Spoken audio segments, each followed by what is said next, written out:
Hello दोस्तों, welcome to the subject of corporate restructuring, insolvency, liquidation and winding up. आपके CS professional के module 2 का ये सबसे इम्पॉर्टेंट सब्जेक्ट है। इम्पॉर्टेंट भी है और सबसे वास्ट सब्जेक्ट भी है। वास्ट इसलिए क्योंकि इसके दो पार्ट्स है। पहला पार्ट कॉर्पोरेट रिस्ट्रक्चरिंग का है जो 50 मार्क्स के लिए है, और दूसरा पार्ट जो insolvency, liquidation and winding up का जो 50 मार्क्स के लिए है। दोनों पार्ट्स जो है वो इक्वल वेटेज वाले हैं और इसमें नंबर ऑफ टॉपिक्स भी इक्वल है। पहले पार्ट में कॉर्पोरेट रिस्ट्रक्चरिंग में हम 13 चैप्टर्स डिस्कस करने वाले हैं, और दूसरा insolvency, liquidation and winding up, इसमें भी हम 13 चैप्टर्स डिस्कस करेंगे। तो ऐसे कुल मिला के 26 चैप्टर्स हमें डिस्कस करने हैं। तो सिलेबस वास्ट है लेकिन बहुत ही प्यारा सब्जेक्ट है, मजा आएगा आपको पढ़ के। तो without wasting time let us begin. तो सबसे पहले तो आज के लेक्चर में मैं आपको सब्जेक्ट का ओवरव्यू दूंगा। कॉर्पोरेट रिस्ट्रक्चरिंग का मतलब क्या होता है, इंसॉल्वेंसी, लिक्विडेशन, वाइंडिंग अप क्या होता है ये बताऊंगा, और उसके बाद we are going to start with the first part that is corporate restructuring से हम शुरुआत करेंगे। कॉर्पोरेट रिस्ट्रक्चरिंग के पहले टॉपिक से आज हमें शुरुआत करनी है।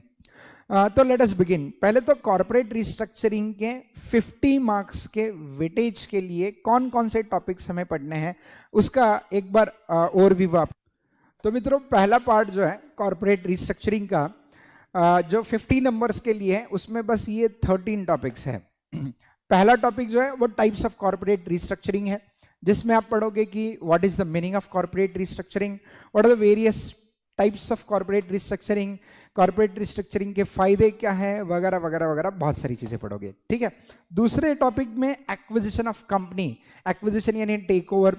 टेक ओवर क्या होता है, what are the different types of take over की प्रोसीजर क्या होती है, ये सारी चीजें पढ़ोगे आप। उसके बाद प्लानिंग एंड स्ट्रेटेजी, यानी जब भी कॉर्पोरेट रिस्ट्रक्चरिंग होता है या एक्विजिशन होता है, एक कंपनी दूसरी कंपनी को खरीद लेती है तो फ्री में तो नहीं खरीदेंगे, पैसों की लेन देन होगी। तो लेन देन का अरेंजमेंट कैसे करेंगे, कंसिडरेशन कैसे डिस्चार्ज किया जाता है, ऐसी कई सारी चीजें जो प्लानिंग स्टेज में आती हैं उसके बारे में पढ़ेंगे। उसके अलावा मर्जर्स एंड एक्विजिशन का प्रोसेस क्या होता है, कौन से लीगल कंप्लायंसेस आपको करने होते हैं वो पढ़ेंगे आप चैप्टर नंबर 4 में। देन चैप्टर नंबर 5 में डॉक्यूमेंटेशन कौन से चाहिए मर्जर्स एंड एक्विजिशन के लिए, वो पढ़ोगे। चैप्टर नंबर 6 में मर्जर्स एंड एक्विजिशन में जो असेट्स एक्सचेंज होती है कंपनी के बीच में, इसका वैल्यूएशन करना पड़ता है। तो इसकी वैल्यूएशन की अलग अलग मेथड्स क्या है, किन मेथड्स के बेसिस पे वैल्यूएशन करना चाहिए, इसमें से इसका छोटा सा पार्ट, छोटा सा अंश हम सीएस एग्जीक्यूटिव में डिस्कस कर चुके हैं। सीएस एग्जीक्यूटिव में valuation of goodwill and valuation of intangible assets या वैल्यूएशन ऑफ बिजनेस का एक टॉपिक था सीएस एग्जीक्यूटिव के मॉड्यूल 2 में। ओल्ड सिलेबस में भी था और न्यू सिलेबस में भी था, तो वो थोड़ा बहुत आपने वहां पे पढ़ा होगा। यहाँ पे एक सेपरेट टॉपिक हम पढ़ने वाले हैं उस पर। उसके बाद अकाउंटिंग ऑफ कॉर्पोरेट रिस्ट्रक्चरिंग आप पढ़ोगे। सर यहाँ पे भी अकाउंटिंग है, अरे डरो मत, मैं हूं ना, चिंता क्यों करते हो। ठीक है। सो सीएस एग्जीक्यूटिव के ओल्ड सिलेबस में amalgamation and internal external reconstruction का अकाउंटिंग आप लोगों ने पढ़ा था, ओल्ड सिलेबस वालों ने। न्यू सिलेबस वालों ने शायद नहीं पढ़ा है, चिंता का विषय नहीं है, मैं आप लोगों के साथ हूँ। यहाँ पे बहुत अच्छे से आपको अकाउंटिंग समझा देंगे, कौन से अलग अलग अकाउंटिंग स्टैंडर्ड्स है, गाइडेंस नोट्स है। ठीक है। सो वो उसके बारे में भी चर्चा होगी। उसके अलावा taxation aspect, mergers and acquisition का टैक्सेशन एस्पेक्ट भी पढ़ना है। यानी जब भी आप बिजनेस सेल करते हो तो या एक कंपनी दूसरी कंपनी को एक्वायर कर लेती है, उसके साथ मर्ज होती है, तो इस प्रोसेस में एसेट्स का ट्रांसफर होता है। तो ट्रांसफर ऑफ एसेट्स, ये वर्ड सर कहीं पे तो सुना है सर, कैपिटल गेन्स में सुना था सर। Yes sir. सर तो जब क्या कोई बिजनेस एक्वायर होता है, मर्ज होता है, तो क्या इसके ऊपर कैपिटल गेन टैक्स कुछ आता है सर? सर हमने कुछ एग्जीक्यूटिव में पढ़ा था सर, स्लम सेल वगैरह ऐसे कुछ पढ़ा था सर, तो उसके बारे में क्या यहाँ पे डिटेल डिस्कशन है? बिल्कुल डिटेल डिस्कशन है मित्रों, सही पकड़े हो आप। ठीक है। सो यहाँ पे अकाउंट्स पढ़ोगे, टैक्स पढ़ोगे, ठीक है, देन लॉ के बहुत सारे प्रोविजंस पढ़ोगे। ठीक है। So CR is the combination of all, मजा आएगा पढ़ने में। उसके बाद कंपटीशन एक्ट का कुछ रोल है क्या, जब भी बिजनेस की रिस्ट्रक्चरिंग होती है, एक्विजिशन होती है, मर्जर्स होती है, तो कंपटीशन एक्ट के कुछ प्रावधान है जो हमें कंप्लाई करने पड़ेंगे। ठीक है। उसका रोल हम डिस्कस करेंगे। देन रेगुलेटरी अप्रूवल्स, अलग अलग लॉज एप्लीकेबल होंगे, अलग अलग लॉज में अलग अलग टाइप के अप्रूवल्स लेने पड़ते हैं, कौन कौन से अप्रूवल्स लेने हैं वो हम पढ़ेंगे। उसके अलावा NCLT as well as national company law tribunal और national company law appellate tribunal, ठीक है, इनका बिफोर NCLT, NCLAT, इसके बारे में चर्चा होगी। और फास्ट ट्रैक मर्जर्स और क्रॉस बॉर्डर मर्जर्स क्या होते हैं, इनके बारे में चर्चा करेंगे हम। सो मित्रों, ये हो गया आपका पहला पार्ट 50 नंबर के लिए। 13 टॉपिक्स है, बहुत ही हेवी है सर।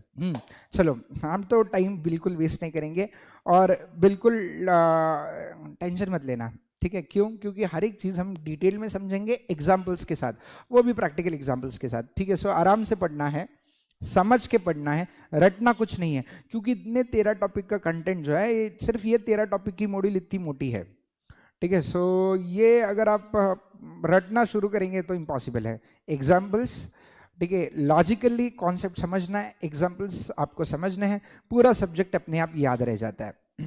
सर तो क्या अपन हमें मॉड्यूल रेफर करने की ज़रूरत पड़ेगी क्लास देखने के बाद, क्लास के नोट्स रेफर करने के बाद? बिल्कुल नहीं, आपके मॉड्यूल के कंटेंट को ही मैंने समराइज किया है, पूरा मॉड्यूल इंक्लूड कर दिया है, तो आपको ज़रूरत नहीं पड़ेगी मॉड्यूल रेफर करने की। जितना अपन क्लास में डिस्कस कर रहे हैं that will be more than enough. अब सर जो सेकेंड पार्ट है that is insolvency, liquidation and winding up. Sir इसमें भी 13 टॉपिक्स हैं क्या? जी हाँ, देख लीजिएगा, ठीक है। 14 से लेके 26 तक, यानी 13 टॉपिक हो गए ये भी। तो 13 टॉपिक पहले पार्ट के, 13 टॉपिक दूसरे पार्ट के, ठीक है। बस इसके बारे में अभी हम चर्चा नहीं करेंगे, जब हम सेकेंड पार्ट का डिस्कशन शुरू करेंगे तो इसका एक ओवरव्यू मैं आपको दे दूंगा, ठीक है। चलो, सो फाइन, आई होप समझ में आ गया। 26 टॉपिक पढ़ने हैं, बस यही बताना था मेरे को आपको। 26 टॉपिक पढ़ने हैं अपने को, तो टाइम बिल्कुल वेस्ट नहीं करना है। स्टडी का टेक्निक भी बता देते हैं, जितना क्लास में डिस्कस होगा उतना अपने रेगुलरली रीड करना है। अब CS प्रोफेशनल के लेवल पे आने के बाद ये बताने की ज़रूरत नहीं होनी चाहिए, लेकिन मैं जानता हूँ जो फर्स्ट अटेम्प्ट क्लियर होते हैं बच्चे, तो थोड़ा कॉन्फिडेंस लेवल बूस्ट हो जाता है। CS प्रोफेशनल यू क्लियर कर देंगे, ऐसा कॉन्फिडेंस आ जाता है। आना बहुत ज़रूरी है, कॉन्फिडेंस होना बहुत ज़रूरी है, लेकिन प्रोफेशनल को इतना भी लाइटली मत लेना, ठीक है। सब मेहनत ज़्यादा है यहाँ पे, बहुत सब्जेक्ट्स वास्ट है। कोई भी सब्जेक्ट लो, ठीक है। सो भले ही क्लास का ये ड्यूरेशन कम होता है, क्लास जल्दी खत्म हो जाती है, लेकिन सब्जेक्ट्स वास्ट होते हैं बहुत, तो पढ़ना बहुत है आपको, ठीक है। और 9 सब्जेक्ट्स है, it's not at all easy to tackle 9 subjects at a time। Executive में 8 सब्जेक्ट से डील करते करते पसीने छूट गए थे, तो यहाँ पे तो 9 सब्जेक्ट है। 9 सब्जेक्ट के साथ डील करने के लिए बहुत पेशेंस चाहिए और मेहनत भी बहुत चाहिए। चलो, so without wasting time let us begin with the first part, that is corporate restructuring. Corporate restructuring का आज पहला जो टॉपिक है, टाइप्स ऑफ कॉर्पोरेट रिस्ट्रक्चरिंग, इससे हम शुरुआत करेंगे। So let us begin with the first chapter, types of restructuring. तो types of corporate restructuring में let us first understand the meaning of the term restructuring. Restructuring का मतलब क्या है? एकदम आसान शब्दों में बताना है तो restructuring का मतलब change in structure of the business. Business के स्ट्रक्चर में बदलाव लाना, जिसको हम रिस्ट्रक्चरिंग कहते हैं। रिस्ट्रक्चरिंग ये शब्द जो है ना, 2 शब्दों को जोड़ के बनाया गया है। रिस्ट्रक्चरिंग, स्ट्रक्चर को चेंज करना, इज रिस्ट्रक्चरिंग। ओके सर, तो स्ट्रक्चर को चेंज करना का मतलब क्या सर? जैसे कोई भी बिजनेसमैन जब बिजनेस करता है तो बिजनेस करते वक्त फॉर एग्जांपल एक आध प्रोडक्ट मैन्युफैक्चर करके सेल करता होगा। जैसे पतंजलि ने जब बिजनेस शुरू किया था तो पतंजलि ने पहले सोप्स और शैम्पू बना के सेल करने का बिजनेस शुरू किया था। इनका कारोबार पहले सिर्फ साबुन बनाते थे, सोप्स बनाते थे और शैम्पूस बनाते थे और सेल करते थे। बाद में धीरे धीरे इन्होंने क्या किया, अपने बिजनेस की स्ट्रक्चर में बदलाव लाए, कंज्यूमर की नींव पकड़ ली इन्होंने। इनको समझ में आ गया कि हिंदुस्तानी कस्टमर जो है वो हिंदुस्तानी मैन्युफैक्चरर्स के और अट्रैक्ट किया जा सकता है। इसलिए बाद में उन्होंने हर एक FMCG प्रोडक्ट बनाना शुरू किया, सोप्स एंड शैम्पू से लेके बाद में उन्होंने मैगी बनाया है, बिस्किट बनाया, चॉकलेट्स बनाए, तो सारे के सारे FMCG प्रोडक्ट्स में बाद में एंट्री कर दी इन्होंने। तो इन्होंने अपने बिजनेस का स्ट्रक्चर बदल दिया। ओके, इसके अलावा और एक एग्जांपल देना है तो ITC, आईटीसी सब लोग जानते ही हो। आईटीसी पहले टोबैको एंड टोबैको प्रोडक्ट्स बनाती थी। सिगारेट्स और टोबैको प्रोडक्ट्स के ऊपर इनका ज़्यादा फोकस था। लेकिन 70s 80s के बाद से उनको समझ में आ गया कि गवर्नमेंट जो है वो टोबैको एंड टोबैको प्रोडक्ट्स के कंजम्पशन के ऊपर बहुत सारे टैक्सेस लगा रही है, because this are health hazardous products. तो पोस्ट इंडिपेंडेंस इरा में गवर्नमेंट ने कई सारे टैक्सेस से ये टोबैको एंड टोबैको प्रोडक्ट्स पे लगाया है। तब आईटीसी को समझ में आ गया कि कहीं ना कहीं ये टोबैको प्रोडक्ट्स का बिजनेस जो है वो उनको आगे जाके महंगा पड़ सकता है। इसलिए आईटीसी ने बाद में अलग अलग वर्टिकल्स अपने बिजनेस में ऐड किए।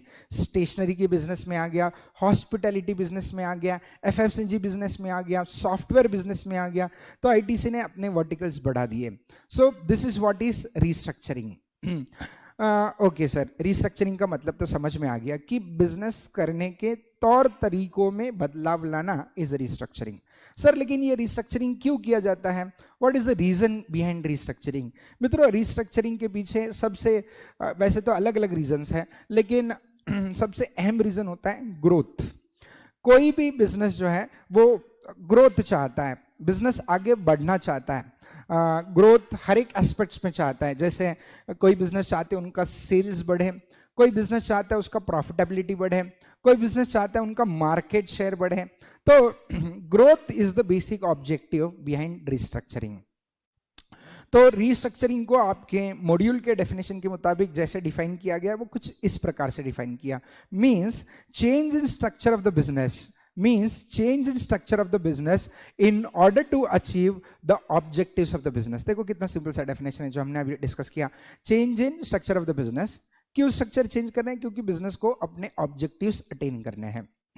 ऑब्जेक्टिव्स कुछ शॉर्ट टर्म ऑब्जेक्टिव्स हो सकते हैं, कुछ लॉन्ग टर्म ऑब्जेक्टिव्स हो सकते हैं। जैसे कि एग्जांपल के तौर पे किसी का ऑब्जेक्टिव हो सकता है अपने बिजनेस का एफिशिएंसी बढ़ाएं। सर इसका कोई एग्जांपल? बिल्कुल रिसेंट एग्जांपल देंगे। वोल्टास कंपनी हम सभी को पता है, वोल्टास जो रेफ्रिजरेटर बनाने वाली कंपनी है, ये कंपनी रेफ्रिजरेटर बनाने के लिए, रेफ्रिजरेटर्स यस पता है ना, ओके।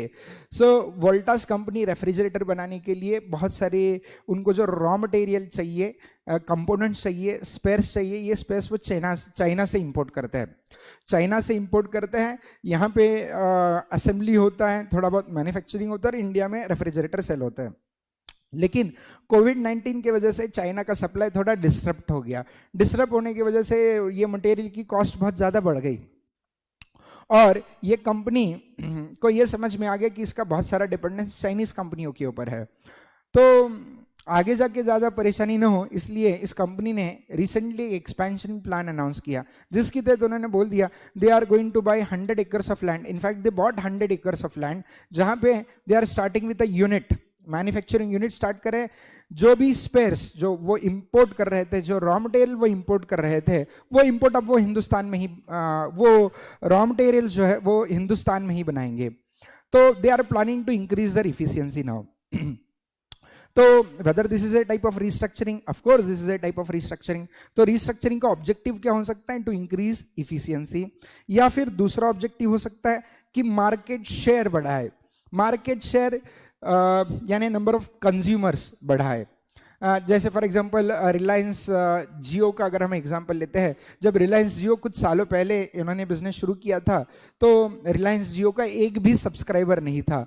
तो उन्होंने पहले 1 साल तक जियो के प्लान्स फ्री में बांटे, फ्री में सबको सिम कार्ड बांटे, ठीक है। और महज 1 से 2 साल में उन्होंने अपने 5 से 10 करोड़ तक सब्सक्राइबर्स बना लिए। अभी तो उनके 35 to 40 करोड़ सब्सक्राइबर्स है।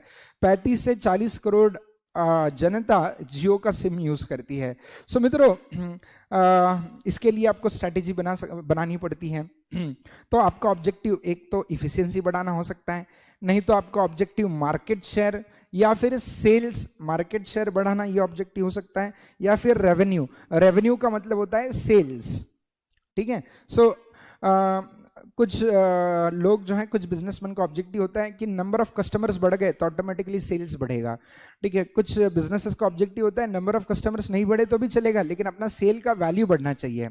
कुछ बिजनेस का ऑब्जेक्टिव होता है प्रॉफिटेबिलिटी ग्रो होना चाहिए, ठीक है। सो इसके लिए आप रीस्ट्रक्चरिंग कर सकते हो। अपार्ट फ्रॉम दैट और एक एग्जांपल है यहाँ पे, ये तो बहुत रिसेंट एग्जांपल है। वोडाफोन और आइडिया दो अलग अलग कंपनियां थी। अब रिलायंस जियो और एयरटेल की वजह से दोनों कंपनियों का market share, number of customer जो है वो कम होते जा रहे थे। तो फाइनली दोनों कंपनी ने they decided to restructure themselves. They both those companies combined, they merge together and they formed VI. और वीआई फॉर्म होने के बाद इनका मार्केट शेयर धीरे धीरे बढ़ना शुरू हो चुका है। और एक ऑब्जेक्टिव हो सकता है to adapt to changing market requirements. This might also be the objective behind corporate behind restructuring rather. तो रीस्ट्रक्चरिंग के पीछे और एक objective to adapt to changing market requirement. इसका मतलब क्या? मित्रों, हम सब लोग जानते हैं कि आजकल का मार्केट जो है वो बहुत ही कॉम्पिटिटिव हो चुका है। पहले का मार्केट इतना कॉम्पिटिटिव नहीं था, लेकिन आजकल मार्केट कॉम्पिटिटिव है। कस्टमर की रिक्वायरमेंट्स तुरंत आइडेंटिफाई करते हैं और आइडेंटिफाई करने के बाद वो मीट करने के लिए नए नए प्रोडक्ट्स भी लाते हैं। इतना ही नहीं, बहुत सारी कंपनीज तो कंज्यूमर की रिक्वायरमेंट क्रिएट करती है। यानी आपकी रिक्वायरमेंट नहीं भी होगी तो they will create a requirement, they will market their product. ठीक है, इस प्रकार से कंपटीशन चल रहा है। चलो फाइन। सो अब ये जो मार्केट की रिक्वायरमेंट है, कस्टमर की रिक्वायरमेंट है, ये आपने तुरंत मीट करना जरूरी है। अगर आप मार्केट के मुताबिक चेंज नहीं होंगे तो मार्केट आपको चेंज कर देगा। जैसे एग्जाम्पल के तौर पे बताना है तो दुनिया की, रादर हिंदुस्तान की भी और दुनिया की भी सबसे पहली जिसने मोबाइल हैंडसेट्स, जिस कंपनी ने पूरी दुनिया को इंक्लूडिंग इंडिया को मोबाइल हैंडसेट्स बांटे, वो कंपनी थी नोकिया। Yes, Nokia. इनके नाम में ही नोकिया, बिकॉज ये इसके बारे में अपन बाद में चर्चा करेंगे वैसे।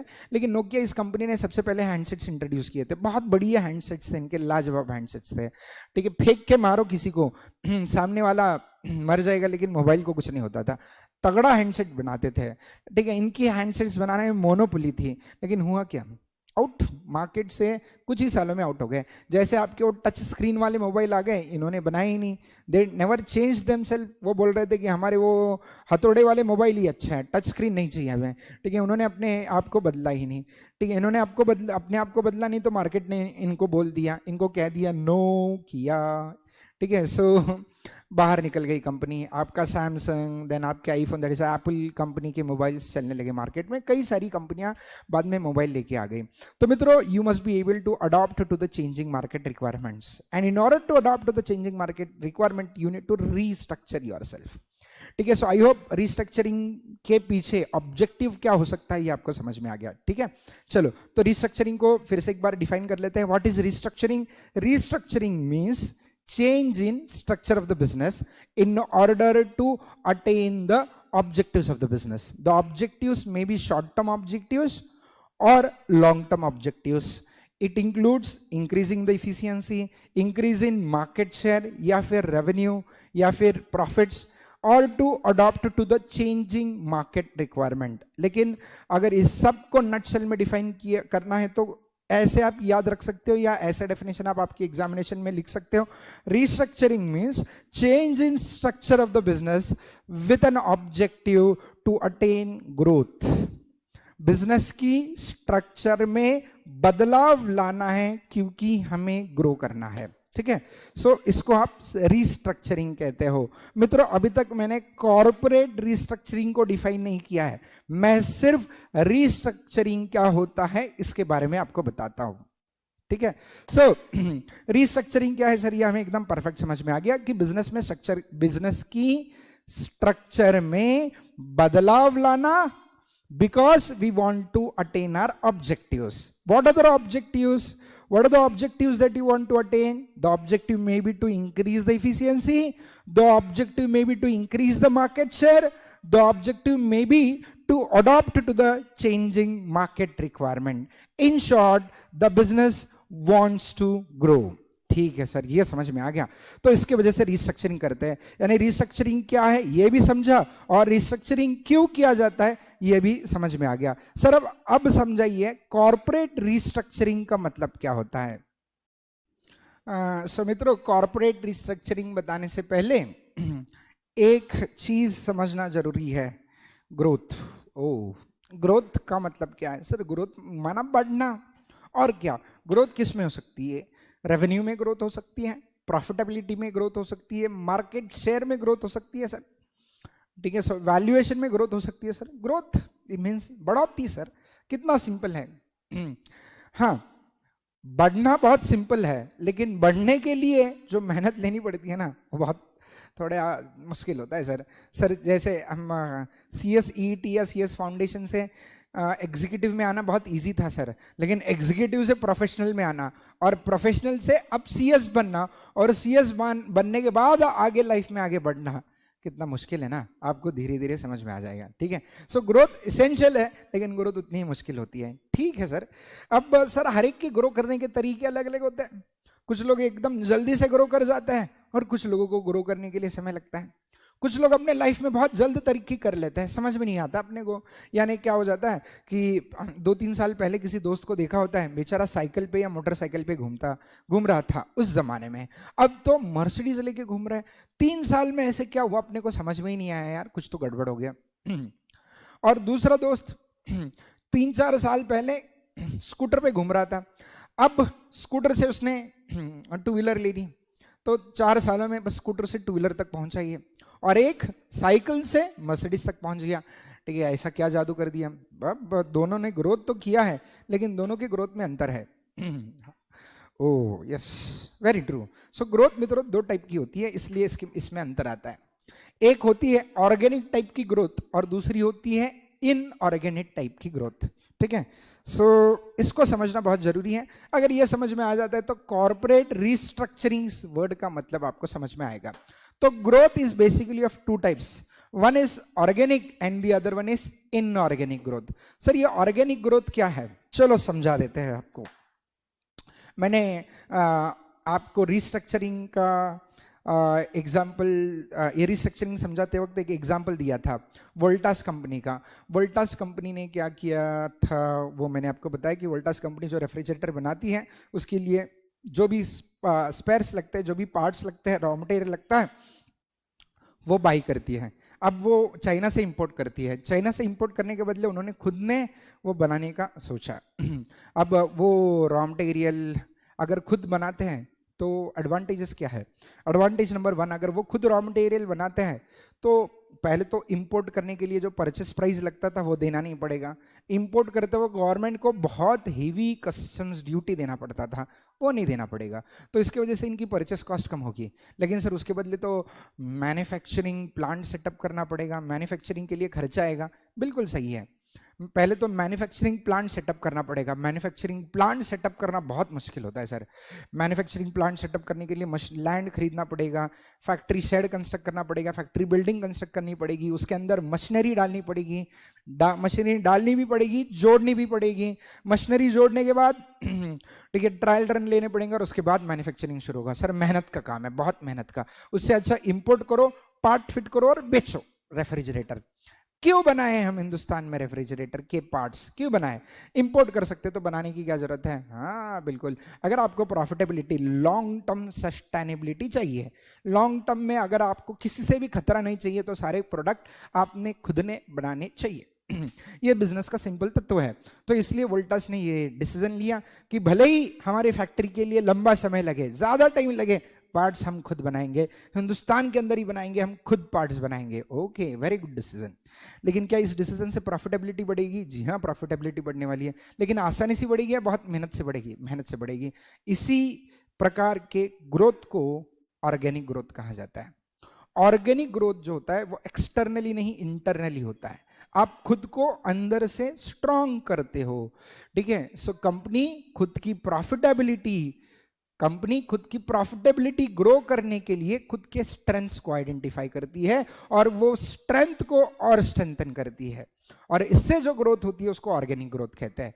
तो ऑर्गेनिक ग्रोथ करने के लिए, यानी जैसे नया प्रोडक्ट बनाना हो, एग्जिस्टिंग प्रोडक्ट को नए मार्केट में लॉन्च करना हो, किसी भी प्रकार का अगर आपको ग्रोथ करना है, तो आपको उसके लिए रिसोर्स आपके पास होने बहुत जरूरी है। जैसे फॉर एग्जांपल मैंने वोल्टास का ही एग्जांपल को आगे कंटिन्यू करते हैं। वोल्टास ने 100 एकर्स ऑफ लैंड लिया, उसमें नया फैक्ट्री सेटअप हो रहा है। तो मित्रों इसके लिए उनको पैसों की जरूरत पड़ी होगी, कहां से आए होंगे? तो इनके पास रिजर्व्स होते हैं। तो ये रिजर्व्स शेयर होल्डर्स के बीच में डिस्ट्रीब्यूट करने के बदले मैनेजमेंट ने डिसीजन लिया क्यों ना ये अपन खुद के ही बिजनेस में लगाएं। ठीक है, सो यहां पे रिजर्व्स खुद ही के बिजनेस में री इन्वेस्ट होते हैं। ठीक है, खुद ही को स्ट्रेंथन करने के लिए खुद ही के रिजर्व्स का इस्तेमाल किया जाता है। अब सिमिलरली यहां पे किसी और के ऊपर डिपेंडेंस नहीं है, अब किसी के ऊपर डिपेंड रहना नहीं चाहते। यहां पे नहीं मैनेजमेंट में कोई चेंज होता है, मैनेजमेंट वही रहता है। वोल्टास का मैनेजमेंट पहले भी वही था, अभी भी वही है। ठीक है, बस दिक्कत यह है कि ये जो ऑर्गेनिक टाइप की ग्रोथ है जिसमें आप खुद को स्ट्रांग करने की कोशिश कर रहे हो ना, इसके लिए समय थोड़ा ज्यादा लगता है, लेकिन रिस्क बिल्कुल नहीं होता। क्योंकि जब आप खुद से फैक्ट्री बनाओगे ना, तो फैक्ट्री आप सोच समझ के बनाओगे, इस प्रकार से बनाओगे कि आने वाले समय में, ठीक है, रेफ्रिजरेटर्स के लिए कोई नए पार्ट्स अगर आपको बनाने होंगे, नया डिजाइन रेफ्रिजरेटर का बनाना होगा, कस्टमर की प्रेफरेंसेस चेंज होने वाली है, तो वो भी आप मद्देनजर रखते हुए, ठीक है, अभी की फैक्ट्री का सेटअप करवा देते हो। ठीक है, तो इसमें रिस्क कम होता है, मेहनत ज्यादा है, रिस्क कम है ऑर्गेनिक ग्रोथ में। मैनेजमेंट में कोई चेंज नहीं, शेयर होल्डर पैटर्न में कोई चेंज नहीं होता है। ठीक है, सो इसको आप ऑर्गेनिक ग्रोथ कहते हैं। तो ऑर्गेनिक ग्रोथ को अगर हम रीड कर लेते हैं तो it is the internal growth. यहां पे आप किसी के ऊपर डिपेंडेंट नहीं हो, आप इंटरनली स्ट्रांग हो रहे हो।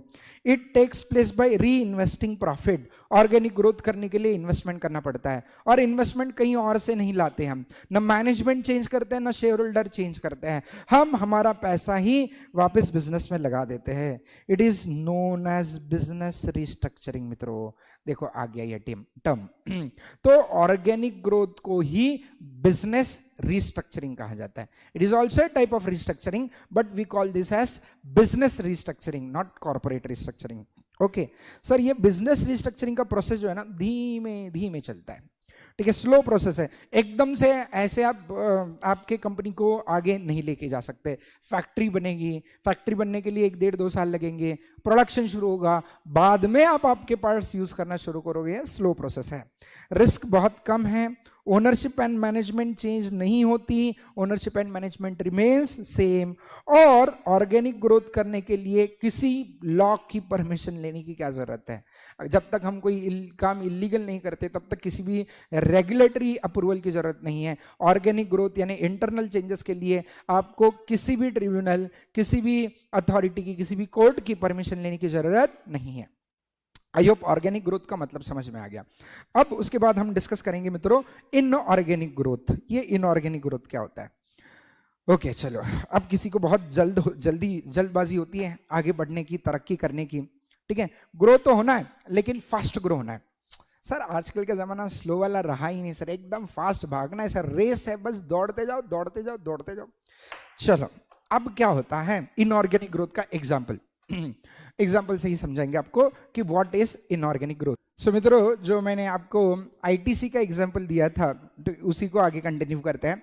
देखो आईटीसी जो है ना बहुत ही प्यारी कंपनी है। ठीक है, यानी इसका मैनेजमेंट जो है ना बहुत ही स्मार्ट मैनेजमेंट है। क्यों स्मार्ट कहता हूँ? क्योंकि इनके पास रिजर्व्स बहुत हैं, लेकिन रिजर्व्स का इस्तेमाल भी करना आना चाहिए। ठीक है, किसी भी कंपनी को अगर अपने लाइफ में आगे बढ़ना है तो उसको अपने रिजर्व्स का सही इस्तेमाल करना आना चाहिए। चलो, सो इसके बारे में आगे जब मैं वैल्यूएशन वगैरह पढ़ाऊंगा तो मैं आपको समझाऊंगा कि रिजर्व्स का सही इस्तेमाल क्या होता है, और लाइफ में आप भी, आपके लाइफ में रिजर्व्स का सही इस्तेमाल करना क्यों जरूरी है। क्योंकि आजकल के लोग बिल्कुल जानते नहीं है कि रिजर्व्स का इस्तेमाल कैसे करना है, बहुत गड़बड़ कर देते हैं, जिसकी वजह से टेम्पररी ग्रोथ के ट्रैप में फंस जाता है। ग्रोथ टेम्पररी नहीं होनी चाहिए, ग्रोथ परमानेंट नेचर की होनी चाहिए। ठीक है, चलो सो बाद में चर्चा करेंगे। लेकिन पहले तो हाँ, इनऑर्गेनिक ग्रोथ का एग्जांपल मैं आपको दे रहा था। ये आईटीसी कंपनी जो है, ये आईटीसी कंपनी पहले सिर्फ जैसे मैंने बताया सिगारेट्स और टोबैको प्रोडक्ट्स बनाने का काम करती थी, यही इनका कारोबार था। अब इन्होंने क्या किया, इनको पता चला अगर इनको ग्रो करना है तो सिर्फ टोबैको बेच के ग्रो नहीं कर पाएंगे, तो क्या किया, बहुत सारे बिजनेस स्टार्ट किए उन्होंने। यानी खुद से paper manufacturing, paper and stationery products manufacture करना स्टार्ट किया। तो उसके लिए उन्होंने प्लांट सेटअप किया, खुद से मैन्युफैक्चरिंग शुरू किया। तो खुद से जब इन्होंने मैन्युफैक्चरिंग शुरू किया तो खुद के रिजर्व्स यूटिलाइज किए, मैनेजमेंट टीम वही, सब वही। ठीक है, सो उन्होंने ऑर्गेनिक ग्रोथ से शुरुआत की। किस ग्रोथ से? ऑर्गेनिक ग्रोथ से शुरुआत की। ठीक है, ऑर्गेनिक ग्रोथ में आप क्या करते हो, मैनेजमेंट टीम चेंज नहीं होती, बिजनेस में आप एडिशनल प्रोडक्ट खुद के रिजर्व से बनाना शुरू करते हो, वगैरह वगैरह। धीरे धीरे धीरे ग्रो करने लगे। लेकिन 80s से लेके 2000 तक इनकी जो ऑर्गेनिक ग्रोथ होने लगी वो बहुत अच्छी खासी होने लगी। खुद के होटल्स शुरू किए, बहुत सारे होटल्स जो है उन्होंने खुद के बनाए, हॉस्पिटैलिटी सेगमेंट में एंटर किया, सॉफ्टवेयर बिजनेस में एंटर किया। लेकिन बाद में इनको पता चला कि बाबा ये जो ग्रोथ अपनी ग्रोथ तो हो रही है, ऑर्गेनिक ग्रोथ सबसे बेस्ट होती है, लेकिन धीमे धीमे होती है। दुनिया तो बहुत तेजी से भागे जा रही है और हम स्लो स्लो स्लो स्लो आगे बढ़ रहे हैं ऑर्गेनिक ग्रोथ के चक्कर में। तो कुछ करते हैं, तो उन्होंने बाद में एक्विजिशन स्टार्ट किए। अब पुराने एक्विजिशन की बात छोड़ दो, recent acquisition sunrise foods private limited, इस कंपनी को इन्होंने एक्वायर किया। पूरा कैश डील हुआ, 2150 करोड़ में 100% स्टेक उन्होंने सनराइज फूड्स प्राइवेट लिमिटेड इस कंपनी में एक्वायर किया। ठीक है, अब यानी उन्होंने क्या किया, उन्होंने दिमाग लगाया। उनको पता चला ये सनराइज फूड्स प्राइवेट लिमिटेड के जो प्रोडक्ट्स है, स्पाइसेस और ये पाउडर्स, मसाले की पाउडर वगैरह, टर्मरिक पाउडर वगैरह, ये पाउडर्स इनकी बहुत ही पॉपुलर है। ठीक है, पब्लिक कंजम्पशन इसका बहुत ज़्यादा है। तो इन्होंने देखा कि ये भी एफएमसीजी के बिजनेस में है और ये सनराइज फूड्स प्राइवेट लिमिटेड भी एफएमसीजी के बिजनेस में है। ठीक है, लेकिन इनके प्रोडक्ट्स ज़्यादा पॉपुलर है, इनका प्रोडक्ट का मार्केट शेयर ज़्यादा है। ठीक है, अगर अपन ऑर्गेनिक ग्रोथ से इनको कॉम्पीट करने की कोशिश करेंगे तो कर पाएंगे, लेकिन समय ज़्यादा जाएगा। ठीक है, सो ये मशीनरीज खरीदनी पड़ेगी, मार्केटिंग करना पड़ेगा, बहुत सारी चीज़ें इन्वॉल्व है। उससे अच्छे काम करो, रिजर्व्स पड़े 2150 करोड़ पड़े कैश में, उठाओ, कंपनी को दे दो और डायरेक्ट कंपनी को उठा लो। कंपनी को उठाएंगे तो डायरेक्ट कंपनी को खरीद लो ना, बात खत्म। कंपनी को खरीद लेंगे तो कंपनी की मशीनरी अपनी हो गई, कंपनी के कस्टमर्स अपने हो गए, कंपनी के प्रोडक्ट्स भी अपने ही हो गए, अपने को दिमाग लगाने की जरूरत नहीं है, तुरंत मार्केट शेयर अपना हो जाएगा। On the immediately next day, जो अगर हम खुद के प्रोडक्ट्स बनाते हैं, खुद के मसाले बनाते हैं, खुद के जो सनराइज कंपनी जो प्रोडक्ट्स बनाते थे वो प्रोडक्ट अगर अपन खुद बनाने के लिए शुरू करेंगे तो पहले तो प्लांट सेटअप करने के लिए समय जाएगा, मार्केटिंग करने के लिए खर्चा होगा, मार्केट शेयर एक्वायर करने के लिए समय जाएगा, 4-5 साल लगेंगे। ठीक है, इतना टाइम वेस्ट क्यों करें? शॉर्टकट वाला ग्रोथ चाहिए। क्या खरीद लो, पैसा क्या करो, पैसा दो, 2150 करोड़ रुपया दे दिया ओनर्स को, मालिक को बोल दिया चल ये पैसा ले, कितना चाहिए, इतना चाहिए, ले ले पैसा, तेरी कंपनी मेरे को दे दो। ठीक है, तुरंत उनका मार्केट शेयर अपना मार्केट शेयर बन गया, उनके प्रोडक्ट्स अपने प्रोडक्ट के लिस्ट में ऐड हो गए मित्रों। ठीक है, एकदम से कंपनी का प्रॉफिटेबिलिटी बढ़ गया। ठीक है, कौन सी टाइप की ग्रोथ है ये? Inorganic growth. ठीक है, आई होप एग्जांपल से आपको समझ में आया होगा इनऑर्गेनिक ग्रोथ का मतलब क्या है। तो व्हाट इज इनऑर्गेनिक ग्रोथ? ये इंटरनल होती है, आप इंटरनली ग्रो हो रहे हो या किसी को खरीद रहे हो, एक्सटर्नल एंटिटी को खरीद रहे हो, तो इसलिए इसको एक्सटर्नल ग्रोथ कहा जाता है। ये एक्सटर्नल ग्रोथ कैसे होता है? मर्जर्स के द्वारा होता है, एक्विजिशंस के द्वारा होता है, या फिर जॉइंट वेंचर्स बना के होता है, जेवीज बना के भी ग्रोथ होता है। ठीक है, और इसी को हम कॉर्पोरेट रिस्ट्रक्चरिंग के नाम से जानते हैं। This type of inorganic growth itself is known as corporate restructuring. इसलिए मित्रों मैंने पहले आपको रिस्ट्रक्चरिंग का मतलब बताया, उसके बाद मैंने आपको ग्रोथ क्या होती है वो समझाया, और अब हम आपको लेके आए हैं कॉर्पोरेट रिस्ट्रक्चरिंग इस वर्ड के मतलब में। अभी तक सब्जेक्ट शुरू भी नहीं किया, अभी तक तो हम सिर्फ ये बता रहे हैं आपको कि कॉर्पोरेट रिस्ट्रक्चरिंग होता क्या है। सो कॉर्पोरेट रिस्ट्रक्चरिंग को डिफाइन करेंगे तो कैसे डिफाइन करेंगे? It is a type of external growth. It is a type of external growth. ठीक है, it takes place by way of mergers, acquisitions, joint venture. ये खुद को स्ट्रांग बना के नहीं होती बल्कि किसी को अक्वायर करके होती है। ओके, अब ये स्लोअर है या फास्टर है? ये बहुत ही फास्टर है। लेकिन मित्रों ये जो फास्ट शब्द है ना, इससे मेरे को डर लगता है, इसलिए मैं पढ़ाते वक्त भी एकदम आराम से पढ़ाता हूँ, आराम से पढ़ाने वाला इंसान हूँ। क्यों फास्ट सबसे डर क्यों लगता है सर? आप एकदम फास्ट सबसे शब्द से डरते क्यों हो? चलो एग्जाम्पल देते हैं इसके लिए भी। ये आपको विजय मल्ल्या जी पता है? विजय मल्ल्या जी, हाँ सर पता है सर। विजय मल्ल्या जी बहुत बढ़िया लीकर बनाते थे, लीकर बनाने में मास्टर थे। ठीक है, बनाया भी, पिया भी, लोगों को पिलाया भी, और इनके बहुत सारे ब्रांड्स बहुत फेमस हैं, not only in India but world wide. लेकिन एक गड़बड़ किया। क्यों? फास्ट बढ़ना चाहते थे। फास्ट बढ़ने के चक्कर में इन्होंने एक्वायर किया ना, एयरलाइन कंपनी को एक्वायर किया। और एयरलाइन कंपनी को किंगफिशर एयरलाइन जब से शुरू हो गई, जब से किंगफिशर एयरलाइन उड़ना शुरू हो गई, इनके ग्रोथ का ग्राफ गिरना शुरू हो गया मित्रों। क्यों? ठीक है, ऐसी कंपनी को खरीदा जिसके बारे में, ऐसे बिजनेस को खरीदा जिसके बारे में ज्ञान भी नहीं था। ठीक है, तो गड़बड़ हो गई, वाट लग गई। ठीक है, तो जितना जितना ग्रोथ फास्ट होता है उतना रिस्क ज्यादा होता है। इसलिए लाइफ में ग्रो करना जरूरी है, लेकिन कैसे ग्रो करना चाहिए आपने डिसाइड करना है। एकदम फास्ट ग्रो करना है या आराम से। रिलायंस इंडस्ट्रीज लिमिटेड का भी देख लो। रिलायंस इंडस्ट्रीज लिमिटेड चाहे तो टेलीकॉम बिजनेस में आते वक्त किसी दूसरे कंपनी को अक्वायर करके दूसरे कंपनी का बिजनेस खरीद के टेलीकॉम बिजनेस शुरू कर सकती थी, लेकिन न उन्होंने एयरटेल को खरीदने की सोची, न वोडाफोन को खरीदने की सोची, न आइडिया को खरीदने की सोची, न टाटा को, न बीएसएनएल को। उन्होंने अपना जियो धन धनाधन शुरू किया। किस टाइप की ग्रोथ है, किस टाइप की ग्रोथ करने का डिसाइड किया, इनऑर्गेनिक टाइप की या ऑर्गेनिक टाइप की? मित्रों, ऑर्गेनिक टाइप की ग्रोथ करना शुरू किया उन्होंने। चलो, मैं क्रिटिसाइज नहीं कर रहा हूं कि ये अच्छा ये बुरा, ऐसा कुछ नहीं है, डिपेंड करता है बिजनेस को। अगर आपको सही मायने में एकदम दिमाग लगा के ग्रो करना है ना, तो कॉम्बिनेशन रखना चाहिए। ऑर्गेनिक ग्रोथ के ऊपर भी एम्फेसिस होना चाहिए, जहां जहां चांस मिले वहां पे इनऑर्गेनिक ग्रोथ भी करनी चाहिए, जैसे आईटीसी ने किया। ठीक है, आईटीसी ने ऑर्गेनिक ग्रोथ भी और इनऑर्गेनिक ग्रोथ भी कर रहे हैं। जहां जहां चांस मिल रहा है वहां पे इनऑर्गेनिक ग्रोथ का फायदा उठा रहे हैं। जहां जहां चांस मिल रहा है कि ये कंपनी अपन खरीद सकते हैं, पैसा देके खरीद लो, रिजर्व्स पड़े पड़े क्या होंगे, 4-5%, 10% से रिटर्न मिलेगा, उससे अच्छा किसी दूसरे बिजनेस को खरीदो, उसका 20-30% रिटर्न कमाओ। ठीक है, सो यहां पे भी आप इसका इनऑर्गेनिक ग्रोथ का भी आप फायदा उठा सकते हो। चलो फाइन।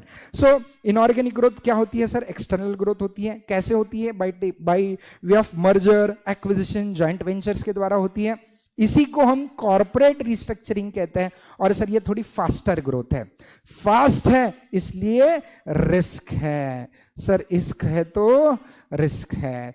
ठीक है, और उसके आगे क्या होता है आप जानते हो, बताने की जरूरत नहीं, सब लोगों ने मेहता जी को देखा है। चलो, उसके बाद सर अब हाँ सर, अब ये जो इनऑर्गेनिक ग्रोथ है ना, इसमें मैनेजमेंट टीम चेंज हो सकती है क्या?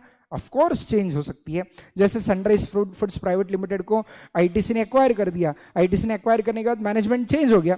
भाई अब सनराइज फूड्स, आपके ओनर मालिक चलो बाहर निकलो, अब आईटीसी का मैनेजमेंट संभालेगा इस कंपनी को, सारे डिसीजन इस कंपनी से रिलेटेड आईटीसी लेगा। ऐसे हो सकता है? बिल्कुल हो सकता है। जैसे फॉर एग्जांपल एक हॉर्लिक्स, ये ब्रांड था, आपको पता है हॉर्लिक्स। ठीक है, सो ये हॉर्लिक्स को HUL, हिंदुस्तान यूनिलीवर लिमिटेड, इस कंपनी ने टेक ओवर कर लिया। हॉर्लिक्स जो है वो ग्लैक्सोस्मिथ कंपनी का प्रोडक्ट था। ठीक है, फिरंगी कंपनी ग्लैक्सोस्मिथ, शायद पता होगी आपको, उसका ये प्रोडक्ट था। हिंदुस्तान में हॉर्लिक्स बहुत बच्चे पीते थे। ठीक है, यानी हॉर्लिक्स का एडवर्टाइजमेंट तो इस प्रकार से किया जाता कि अगर आप हॉर्लिक्स नहीं पियोगे तो आप आपके लाइफ में 1 इंच भी बढ़ नहीं पाओगे। ठीक है, सो ऐसा एडवर्टाइजमेंट हो चुका था हॉर्लिक्स का, इतना बड़ा ब्रांड बना था। तो HUL ने सोचा खाली फुकट और एडवर्टाइजमेंट पे खर्चा करके नया प्रोडक्ट लॉन्च करने के बदले ये ग्लैक्सोस्मिथ को बोल दो भाई तेरा हॉर्लिक्स हमें भेज दे। तो हॉर्लिक्स जो हिंदुस्तान में बिकता था वो सीधा HUL ने खरीद लिया ग्लैक्सोस्मिथ से। ठीक है, किस टाइप की ग्रोथ है मित्रों? इनऑर्गेनिक टाइप की ग्रोथ है। चलो फाइन सर, समझ में आ गया सर। इसमें ओनरशिप एंड मैनेजमेंट चेंज हो सकती है। हाँ, अब सर किसी को खरीदते वक्त इंडिया में बहुत सारे कंप्लायंसेस है, बहुत सारे लॉज पिक्चर में आते हैं।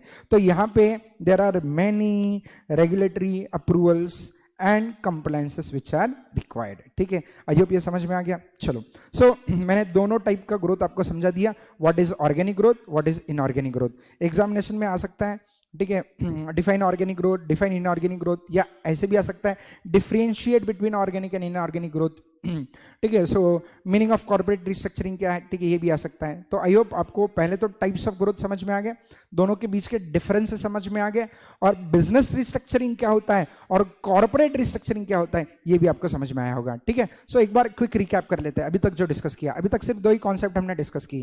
पहला कॉन्सेप्ट जो हमने डिस्कस किया वो था रिस्ट्रक्चरिंग का मतलब क्या है। दूसरा कॉन्सेप्ट हमने जो डिस्कस किया, what is growth, what is business restructuring and what is corporate restructuring. चलो आइए, let us have a quick recap. What is restructuring? Restructuring का मतलब क्या? Restructuring means change in structure of the business in order to attain the objectives of the business. Business के structure में बदलाव लाना। क्यों बदलाव लाना? क्योंकि हमें कुछ ऑब्जेक्टिव्स अटेन करने हैं। किस टाइप के ऑब्जेक्टिव्स अटेन करने हैं? पहला ऑब्जेक्टिव हो सकता है टू इंक्रीज द एफिशिएंसी, दूसरा ऑब्जेक्टिव हो सकता है to increase the market share, या फिर रेवेन्यू, या फिर प्रॉफिटेबिलिटी को बढ़ाना है, या फिर ऑब्जेक्टिव हो सकता है to adopt to the changing market requirements. ठीक है, चलो फाइन, इन नटसेल इसको डिफाइन करना है तो corporate restructuring is the change in structure of the business in order to attain growth, ठीक है. So what do you mean by growth? Growth मतलब क्या? Growth is of two types. One is organic and the other one is inorganic. What is the difference? Organic growth is one which is internal, जहां पे business internally खुद को strong करता है, अपने reserve जो है वो खुद ही में रीइन्वेस्ट करता है और खुद को स्ट्रांग करने की कोशिश करता है. उसको हम कहते हैं internal growth, organic growth. Inorganic growth क्या होता है? ये एक्सटर्नल होता है. एक्सटर्नल का मतलब यहां पे रिजर्व्स का इस्तेमाल होता है लेकिन खुद ही के बिजनेस में लगाने के लिए नहीं होता, बल्कि अपने रिजर्व से किसी और के बिजनेस को खींचने के लिए, खरीदने के लिए होता है. So this takes place by way of mergers, acquisitions, joint ventures. Okay. Organic growth को ही हम क्या कहते हैं? Business restructuring. इनऑर्गेनिक ग्रोथ को क्या कहते हैं? Corporate restructuring. ठीक है. कौन सा ग्रोथ स्लो है? ऑर्गेनिक वाला. कौन सा फास्ट है? इनऑर्गेनिक वाला. किसमें रिस्क है और किसमें इश्क है? ऑर्गेनिक ग्रोथ में लेस रिस्क है और इनऑर्गेनिक ग्रोथ में बहुत ज्यादा रिस्क है. Okay.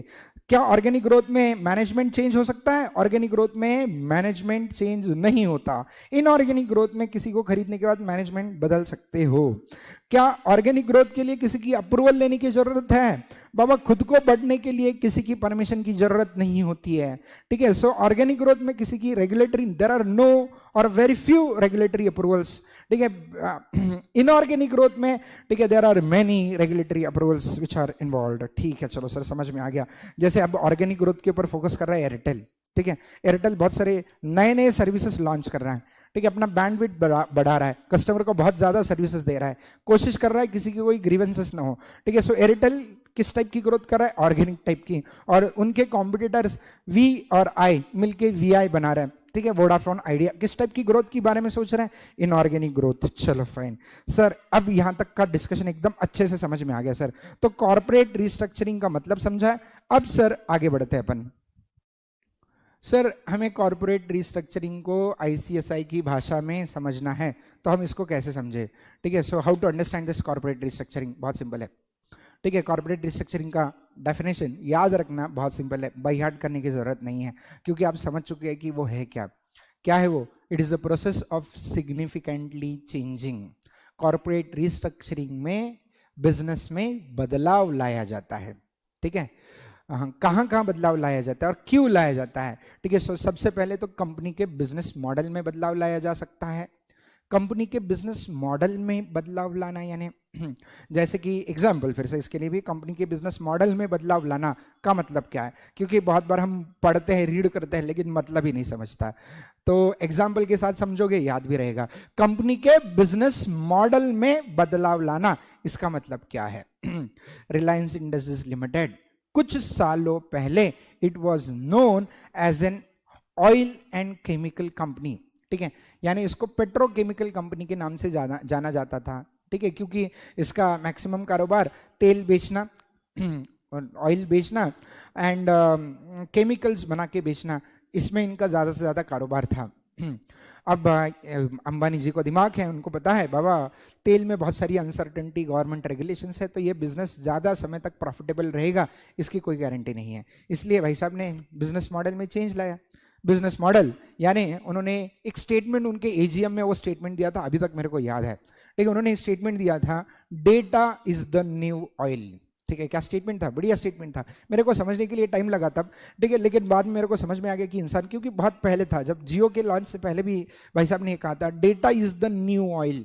Data is the new oil यानी समझा नहीं, तो कस्टमर का डेटा बाद में समझ में आया. जियो लॉन्च करने के बाद भाई साहब सोच रहे थे टेलीकॉम कंपनी स्टार्ट करने की, यानी इनके कंपनी को जो आप एक पेट्रोकेमिकल कंपनी के नाम से जानते थे, आज इसको आप टेलीकॉम कंपनी के नाम से जाने लगे. ठीक है. बिजनेस मॉडल चेंज कर दिया है भाई साहब ने.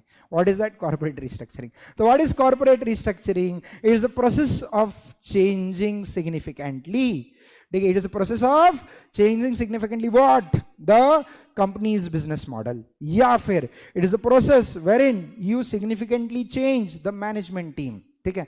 तो एक तो आप कंपनी का बिजनेस का मॉडल बदल सकते हो, या फिर आपको लग रहा है बाबा कंपनी बहुत ही होले होले होले तरक्की कर रही है, मैनेजमेंट में दम नहीं है, तो मैनेजमेंट को बदलना जरूरी है, तो मैनेजमेंट टीम बदल दीजिएगा, यू चेंजर, किसी नए कंपनी को अक्वायर कीजिएगा, ठीक है, या किसी नए कंपनी के मैनेजमेंट को आप लेके आइएगा, तो you change your management team. जैसे एग्जाम्पल, रिसेंट एग्जाम्पल देते हैं, ठीक है, ये अपना इसके साथ हुआ, यस बैंक के साथ।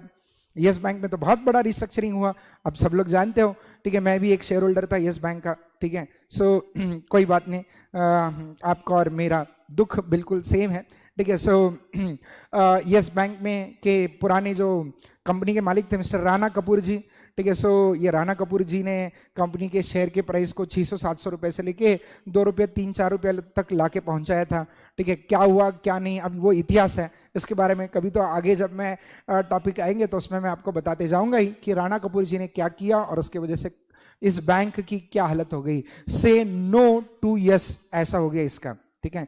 यानी यस बैंक मीन्स से यस टू यस, ऐसी ये बैंक का एडवर्टाइजमेंट होता था, लेकिन कुछ सालों बाद, ठीक है, एडवर्टाइजमेंट ऐसे होने लगा, से नो टू यस। डर गए थे बाबा बहुत सारे, ठीक है, मेरे तो सिर्फ शेयर्स थे, बैंक में कोई अकाउंट नहीं था, बच गया। लेकिन जिनके बैंक में अकाउंट थे डर गए बेचारे, कुछ नहीं, पैसा सुरक्षित रहा। बात अलग है, जब मैनेजमेंट टीम चेंज हुआ इनका, तो पब्लिक का, कस्टमर का, सबका कॉन्फिडेंस रिस्टेट हो गया, ठीक है। सो मैनेजमेंट टीम बदला जा सकता है कॉर्पोरेट रिस्ट्रक्चरिंग में। ये जो राणा कपूर जी थे, ठीक है, एक्स कंपनी के सीईओ, अब currently it is ruled by the management of mister Prashant Kumar, ठीक है। सो इनके बारे में भी आप जानते होंगे। यस बैंक के surprisingly the value of assets of Yes Bank which was taken over was 2.57 lakh crore, कम से कम 2.5 लाख करोड़ की बिजनेस एसेट्स, ठीक है, का एक्सचेंज हुआ इस मैनेजमेंट टीम के चेंज में, प्रोसेस में। यस बैंक को बाकी बैंक्स ने जब टेक ओवर किया तो 2.57 लाख करोड़ की एसेट्स यस बैंक की इन्होंने टेक ओवर की है, ठीक है। सो कॉर्पोरेट रिस्ट्रक्चरिंग क्यों किया जा सकता है? पहला तो सबसे पहला रीजन कंपनी का बिजनेस मॉडल बदलने के लिए, या फिर मैनेजमेंट टीम बदलने के लिए, या फिर फाइनेंशियल स्ट्रक्चर्स बदलने के लिए।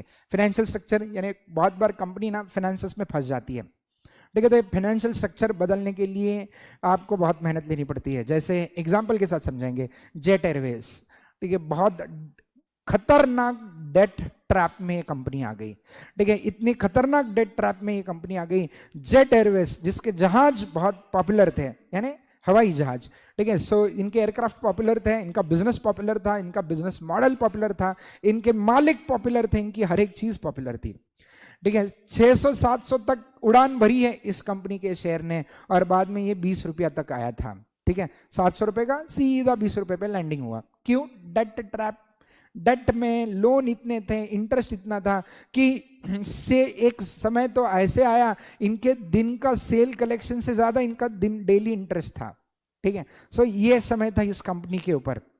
तो कहीं ना कहीं भाई साहब को समझ में आ गया कि अब खत्म हो गई अपनी कहानी, ठीक है, इतना लोन है, ये लोन अपन रीपे नहीं कर पाएंगे, तो कहीं ना कहीं डेट रिस्ट्रक्चरिंग करना जरूरी था।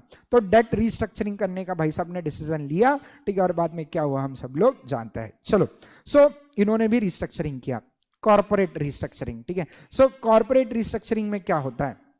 कॉर्पोरेट रिस्ट्रक्चरिंग में एक तो आप डिसीजन ले सकते हो बिजनेस मॉडल बदलने का, या फिर मैनेजमेंट टीम बदलने का, या फिर फाइनेंशियल स्ट्रक्चर बदलने का, ठीक है। एक तो डिसीजन हो सकता है कंपनी का बिजनेस मॉडल बदलने का, या फिर मैनेजमेंट टीम बदलने का, या फाइनेंशियल स्ट्रक्चर बदलने का डिसीजन ले सकते हो। क्यों लेते हैं ये डिसीजन? इन ऑर्डर टू, एक तो जो एग्जिस्टिंग चैलेंजेस है आपके, ये चैलेंजेस को ओवरकम करने के लिए, to address the challenges of the business. जैसे Jet Airways, the existing challenge was debt, ठीक है, डेट को हटाना था।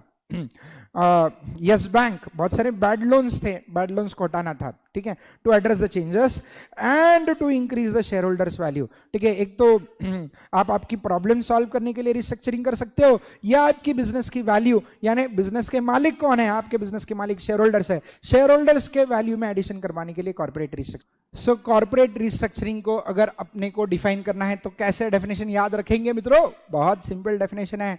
Corporate restructuring is the process of significantly changing एक तो चेंज लाना है। क्यों चेंज लाना है भाई साहब? क्योंकि हमें तरक्की करनी है, ग्रोथ करनी है। तो ग्रोथ करने के लिए कहां चेंज लाना पड़ेगा? एक तो कंपनी के बिजनेस मॉडल को बदलो, कंपनी के बिजनेस मॉडल को बदलो, कंपनी जो प्रोडक्ट बेच रही है बेचने के तौर तरीकों को बदलो, प्रोडक्ट्स को बदलो, चेंज द बिजनेस मॉडल। या फिर कंपनी के मैनेजमेंट टीम को बदलो, बकवास मैनेजमेंट है, बस नुकसान ही नुकसान करवा रहा है, धड़ाम धुड़म शेयर की प्राइस नीचे आ रही है, तो बदल दो कंपनी के मैनेजमेंट को। या फिर कंपनी के फाइनेंशियल स्ट्रक्चर को बदल दो, डेट ट्रैप में फंस गए हम, हमें कोई बाहर नहीं निकाल सकता, तो फाइनेंशियल स्ट्रक्चर को बदलो। क्यों करो? Because we want to address the challenges as well as we want to increase the value, shareholders value, shareholder की wealth creation हमें करनी है, shareholders को value create करवा के देनी है, ये हमारा मकसद है। इसके लिए हम क्या करेंगे? इसके लिए मुक्ति का मार्ग अपनाएंगे, that is corporate restructuring करेंगे। सिंपल डेफिनेशन है, क्या इसमें कोई रॉकेट साइंस नहीं है, कुछ बाई हार्ट करने की जरूरत नहीं, अपने आप याद रहता है। चलो मेरे साथ एक बार रिपीट करो, what is corporate restructuring? Corporate restructuring is the process of significantly changing what? Corporate restructuring is the process of significantly changing. एक तो कंपनी का बिजनेस मॉडल घटिया हो चुका है, बदल दो उसको, नहीं तो फिर क्या करो? कंपनी का मैनेजमेंट बदल दो, नहीं तो फिर क्या करो? कंपनी का फाइनेंशियल स्ट्रक्चर बदल दो। ठीक है, ये हम ऐसा क्यों करेंगे? क्योंकि हमें जो एग्जिस्टिंग चैलेंजेस है ये टैकल करना बहुत मुश्किल जा रहा है। So in order to address the challenges as well as to increase the shareholders value, एक बार आपके लाइफ की मुसीबतें खत्म हो जाती है तो ऑटोमेटिकली लाइफ में तरक्की कर लेते हो। तो रिस्ट्रक्चरिंग के पीछे बस एक ही मकसद है, रिस्ट्रक्चरिंग के पीछे बस एक ही मकसद है कि हमें हमारे जो परेशानी है उससे बाहर निकलना है और हमें ग्रोथ करनी है। ठीक है, आई होप कॉर्पोरेट रिस्ट्रक्चरिंग समझ में आ गया होगा। तो एक बार क्विक रिकैप मित्रों, हाँ, लेक्चर के दौरान मैं कई बार रिवीजन करवा लेता हूँ, कई बार। ठीक है, तो शायद कुछ लोगों को टायरिंग हो सकता है, ठीक है, लेकिन जो एग्जीक्यूटिव से मेरे साथ है, CSET से मेरे साथ है, वो जानता है। ठीक है, हर एक चीज़ मैं कोशिश करता हूँ आप क्लास में ही याद कर लो। ठीक है, आपको घर पे जाके रिवाइज करने की ज़रूरत ना हो, तो क्लास में मेरे साथ जितना भी याद करते हो काफ़ी है। हाँ, अपार्ट फ्रॉम दैट ये जो नोट्स हैं ये मोबाइल एप्लीकेशन में, ICAN एकेडमी के मोबाइल एप्लीकेशन में अपलोड होंगे। ठीक है, सो वहाँ से आप ये नोट्स नोट करना मैंडेटरी है। ऑनलाइन बच्चों, ऑनलाइन लेक्चर देखने वालों, ठीक है, नोट्स लिखिएगा, एक बार लिखोगे ना चीज़ें अच्छे से याद रहेगी। और जब लेक्चर देखने के बाद लिखना, लेक्चर देखने के दौरान मत लिखना। जीवन में हमेशा याद रखना, एट ए टाइम एक ही चीज़ करना। ठीक है, दो चीजें एट ए टाइम मत करना। ठीक है, तो पढ़ रहे हो, सुन रहे हो मेरे को, आराम से सुन लो। ठीक है, अब ऑनलाइन वालों के पास एक लिबर्टी भी होती है, बहुत सारे ऑनलाइन वाले मेरे को 2x स्पीड में सुनते हैं। ठीक है, एग्जीक्यूटिव के बच्चे, ठीक है, मेरे को 2x स्पीड में सुनते हैं। ठीक है, अच्छी बात है, लेकिन मैं पढ़ाते वक्त 1x स्पीड में ही पढ़ाऊंगा। आपको मेरे को 2x स्पीड में सुनना है, सुनिए, कोई दिक्कत नहीं। ठीक है, चलो फाइन। हाँ, तो अब मेरे को पता नहीं था वो 2x क्या होता है, मेरे को एग्जीक्यूटिव के बच्चों ने बता दिया। सर आपके लेक्चर्स बहुत बढ़िया लगते हैं, खुद के मुंह से तारीफ नहीं कर रहा हूँ, ठीक है, सिर्फ जो उन्होंने बताया। ठीक है सर, बढ़िया लगते हैं, लेकिन सर हम थोड़ा फास्ट देख लेते हैं 2x स्पीड में। ठीक है, मैं बोला भाई मैं एकदम आराम से पढ़ाने वाला हूँ, I believe in organic growth, I don't want any type of inorganic growth, आराम से पढ़ाऊंगा। आपको सब्जेक्ट पढ़ने में और मेरे को सब्जेक्ट पढ़ाने में मजा आना चाहिए, तो पढ़ाई का फायदा है। ठीक है, नहीं तो मतलब क्या है? ठीक है, मैं लेक्चर वैसे 30-40 घंटे में लेक्चर खत्म कर दो, कहानी खत्म। ठीक है, आप आपके घर पे, मैं मेरे घर पे, पैसा मेरे बैंक अकाउंट में आ रहा है और आपके दिमाग के अंदर क्या आ रहा है भी या नहीं आ रहा है मेरे को पता नहीं। ठीक है, सो ऐसा नहीं होना चाहिए। So until and unless I am satisfied I keep on teaching. ठीक है, चलो, हाँ, तो हमने अभी तक आपको 3 कॉन्सेप्ट्स बताई हैं, तीनों कॉन्सेप्ट्स को पहले रिवाइज करेंगे और उसके बाद हम आगे बढ़ेंगे। ठीक है, सो सबसे पहली कॉन्सेप्ट मैंने आपको क्या बताई? पहले मैंने बताया आपको रिस्ट्रक्चरिंग का मतलब क्या होता है। What is restructuring? अरे बाप रे, what is restructuring? So restructuring is change in structure of the business. Sir ये तो बयाट हो गया, चलो फटक से रिवाइज करते हैं। Restructuring means change in structure of the business in order to attain the objectives of the business. Business के स्ट्रक्चर में बदलाव लाना। क्यों बदलाव लाना? क्योंकि हमें बिजनेस के ऑब्जेक्टिव्स अटेन करना है। किस टाइप के ऑब्जेक्टिव? 2 टाइप के ऑब्जेक्टिव होते हैं, एक होता है शॉर्ट टर्म, कुछ ऑब्जेक्टिव्स होते हैं लॉन्ग टर्म ऑब्जेक्टिव्स। तो उनमें क्या क्या आ सकता है?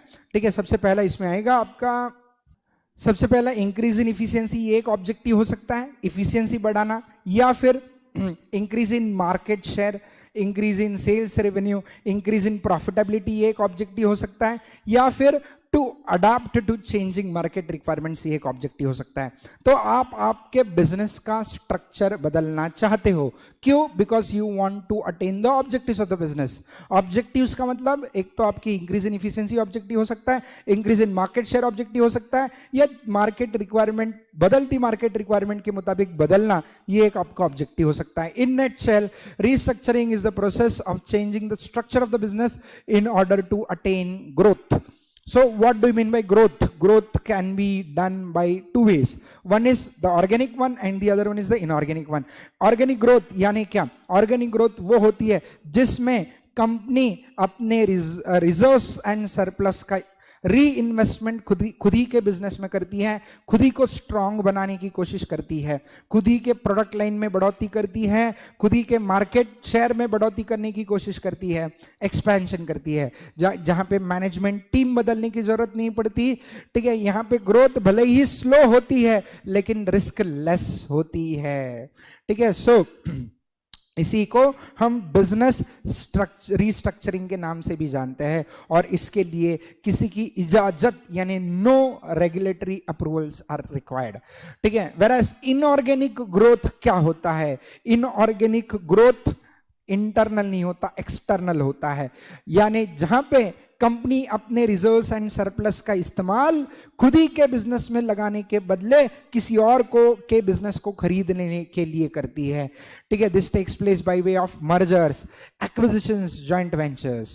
ठीक है, so it is also known as, इसी को हम क्या कहते हैं? Corporate restructuring. इससे ग्रोथ फास्ट हो जाती है लेकिन यहां पे रिस्क होती है, और यहां पे मैनेजमेंट टीम भी बदल जा सकती है। ठीक है, सो रादर इनफैक्ट बदलती ही है।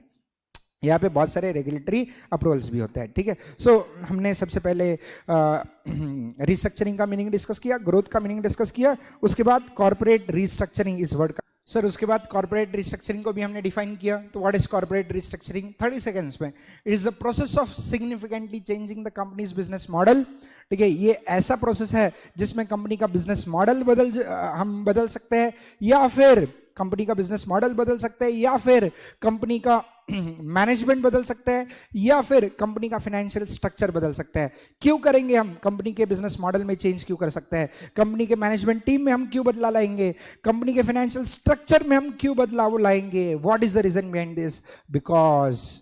because we want to address to the existing challenges of the business, as well as we want to make value addition to the shareholder की wealth बढ़ानी है। in short, corporate restructuring जो है वो external growth strategy है। I hope ये आपको समझ में आ गया। अब नेक्स्ट पार्ट जो है need and scope of corporate restructuring. Corporate restructuring क्यों जरूरी है और उसका स्कोप क्या है? ठीक है, ये हम डिस्कस करेंगे। ठीक है, सो इसके पॉइंट्स पहले बता देते हैं। What are the need for corporate restructuring, या स्कोप क्या है कॉर्पोरेट रिस्ट्रक्चरिंग का? सो ये फायदे भी कह सकते हैं, this are also the advantages of corporate restructuring. ठीक है, सो पहले लिस्ट बता देते हैं क्या क्या आता है, और हर एक लिस्ट में एक एक आइटम है वो एलाबोरेट करेंगे। सबसे पहले to enhance the shareholders value, shareholder की वैल्यू बढ़ाना। शेयर होल्डर को देखो, कोई भी कंपनी का जब शेयर होल्डर होता है, आप भी किसी न किसी कंपनी के शेयर्स खरीदोगे। ठीक है, सो FM फाइनेंशियल मैनेजमेंट पढ़ा है, अभी कॉर्पोरेट रिस्ट्रक्चरिंग भी पढ़ोगे। तो during the course of lecture पढ़ाते पढ़ाते मैं बहुत सारी चीज़ें आपको बता देता हूँ, और इसकी वजह से बच्चों को they can not resist of investing the money in stock markets. ठीक है, चलो इन्वेस्ट करोगे, अच्छा है, इन्वेस्ट करना बहुत अच्छा होता है। ठीक है, सो जब भी इन्वेस्ट करोगे, whenever you invest the money in stock market, basic expectation क्या होता है? बाबा शेयर की प्राइस नीचे जाए या ऊपर जाए। शेयर खरीदने के बाद कौन चाहेगा प्राइस नीचे जाए? हर एक जन चाहता है प्राइस ऊपर जाए, to enhance shareholders value. ठीक है, then orderly redirection of firm's activity, then deploying surplus cash, exploiting interdependence among present or prospective business, development of core competencies, then tax advantages लेना, to access to better technology, to become globally competitive and to increase the market share। ठीक है, सो ये इतने सारी points है। Sir कैसे याद रखेंगे हम? पहले तो इसका मतलब क्या है और याद कैसे रखेंगे? जरूरत नहीं है मित्रों। ठीक है, बस बस अगले 5-10 मिनट सुनते जाइए, अपने आप याद नहीं रहे तो देखो। चलो सो एक एक पॉइंट को एकदम डिटेल में डिस्कस करेंगे। सबसे पहले to enhance shareholder value. देखो कोई भी बिजनेस का रिस्ट्रक्चरिंग की होता है, रिस्ट्रक्चरिंग के पीछे वजह क्या होती है? सिंपल रीजन है बाबा, सबका फायदा हो।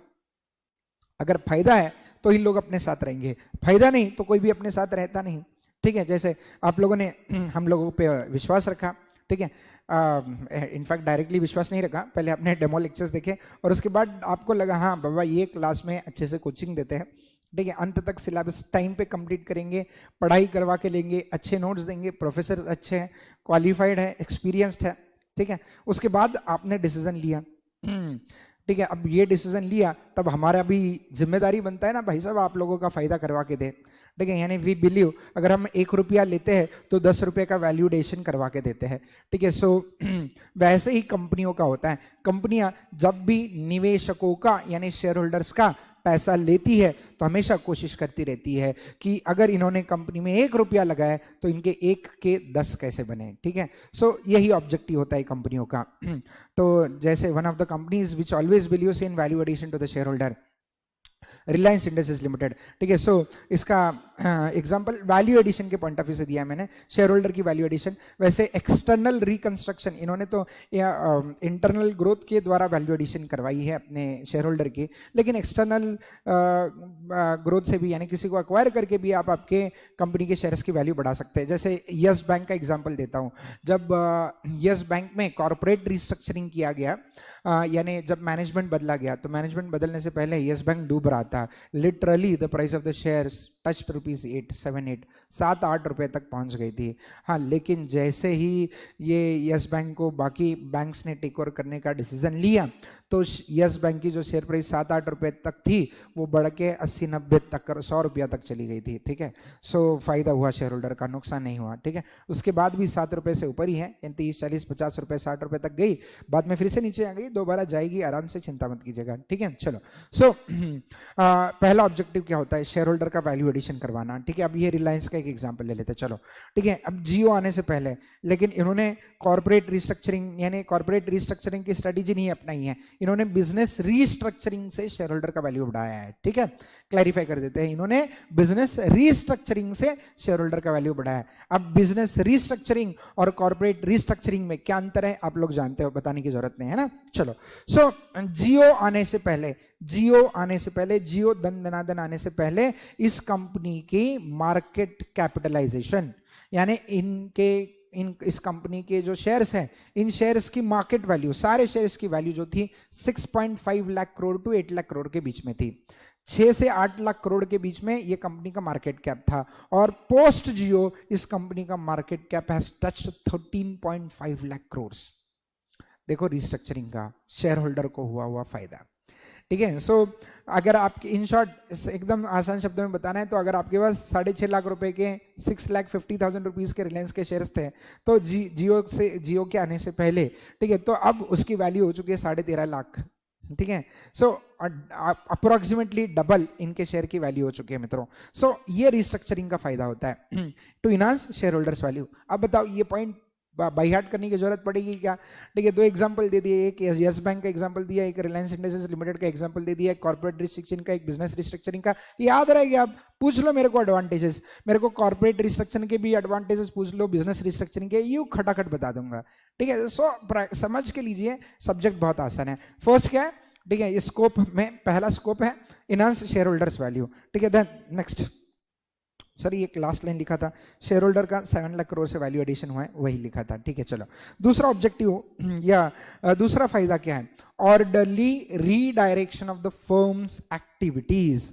Orderly redirection of the firms activities, sir इसका मतलब क्या है? एग्जांपल से ही समझाएंगे मित्रों। देखो, आपको अगर बिजनेस को बचाना है ना तो कॉर्पोरेट रिस्ट्रक्चरिंग या बिजनेस रिस्ट्रक्चरिंग की मदद लेनी ही पड़ती है। ठीक है, नहीं तो बिजनेस डूब जाता है। ठीक है, बिजनेस को ग्रोथ रोज रोज कहाँ से ग्रोथ करेंगे, है ना? खुद से इंटरनली ग्रोथ, जैसे फॉर एग्जांपल रोज जिम जा रहे हो, जिम में बॉडी बढ़ाने की कोशिश कर रहे हो, लेकिन कितना भी जिम करो, ठीक है, एक मसल जो है ना एक लिमिट तक बढ़ता है। ठीक है, if you don't consume proteins या किसी भी टाइप का कोई एक्सटर्नल फैक्टर कंज्यूम नहीं करते, प्रोडक्ट नहीं कंज्यूम करते, तब तक आपकी बॉडी बनती है। लेकिन मसल्स जो है ना, ठीक है, आपको ऐसे यहाँ पे ये मसल्स को शेप चाहिए होता है, यहाँ पे मसल्स को शेप चाहिए होता है, ठीक है, एकदम फिट बॉडी चाहिए, टमी नहीं चाहिए, एकदम फ्लैट स्टमक चाहिए, ऐसे कुछ कुछ आपको चाहिए होता है, ठीक है। तो बाबा नॉर्मल जिम से आपकी अच्छी खासी हेल्थ रहती है, ठीक है, लेकिन अगर आप प्रोटीन लेते हो और हेवी जिम लगाते हो तो आपके मसल्स वसल एकदम अच्छे बन जाते हैं, ठीक है। तो कहीं ना कहीं अगर आपका ऑब्जेक्टिव होता है मसल वसल अच्छा बनाना, तो एक्सटर्नल इंटेक जरूरी होता है, ठीक है। So external growth is also essential. सिर्फ इंटरनल ग्रोथ के बेसिस पे सारे ऑब्जेक्टिव्स अटेन नहीं हो पाते। चलो एक एग्जांपल से समझाते हैं।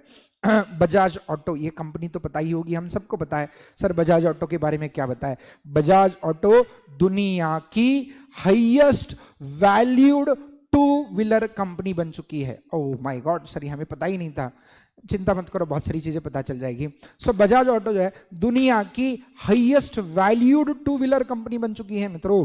लेकिन यही बजाज ऑटो की ऑटो पंचर हो चुकी थी, ठीक है। सो ये टू व्हीलर मैन्युफैक्चरिंग कंपनी जो है, ठीक है, इसका बिजनेस ठप हो गया था, कंपनी बंद करने पे आई थी सर कुछ सालों पहले, कुछ डिकेड्स पहले, ठीक है। जब वो स्कूटर्स बनाते थे, स्कूटर चेतक सबको पता होगा, हमारा बजाज, ये एडवर्टीजमेंट आती थी। तो उस जमाने में ये जब स्कूटर बनाने का कारोबार करते थे, इनके स्कूटर्स बहुत पॉपुलर थे, बहुत ज्यादा पॉपुलर थे। वेटिंग थी 6-6 महीने की वेटिंग थी, ठीक है, स्कूटर्स के लिए।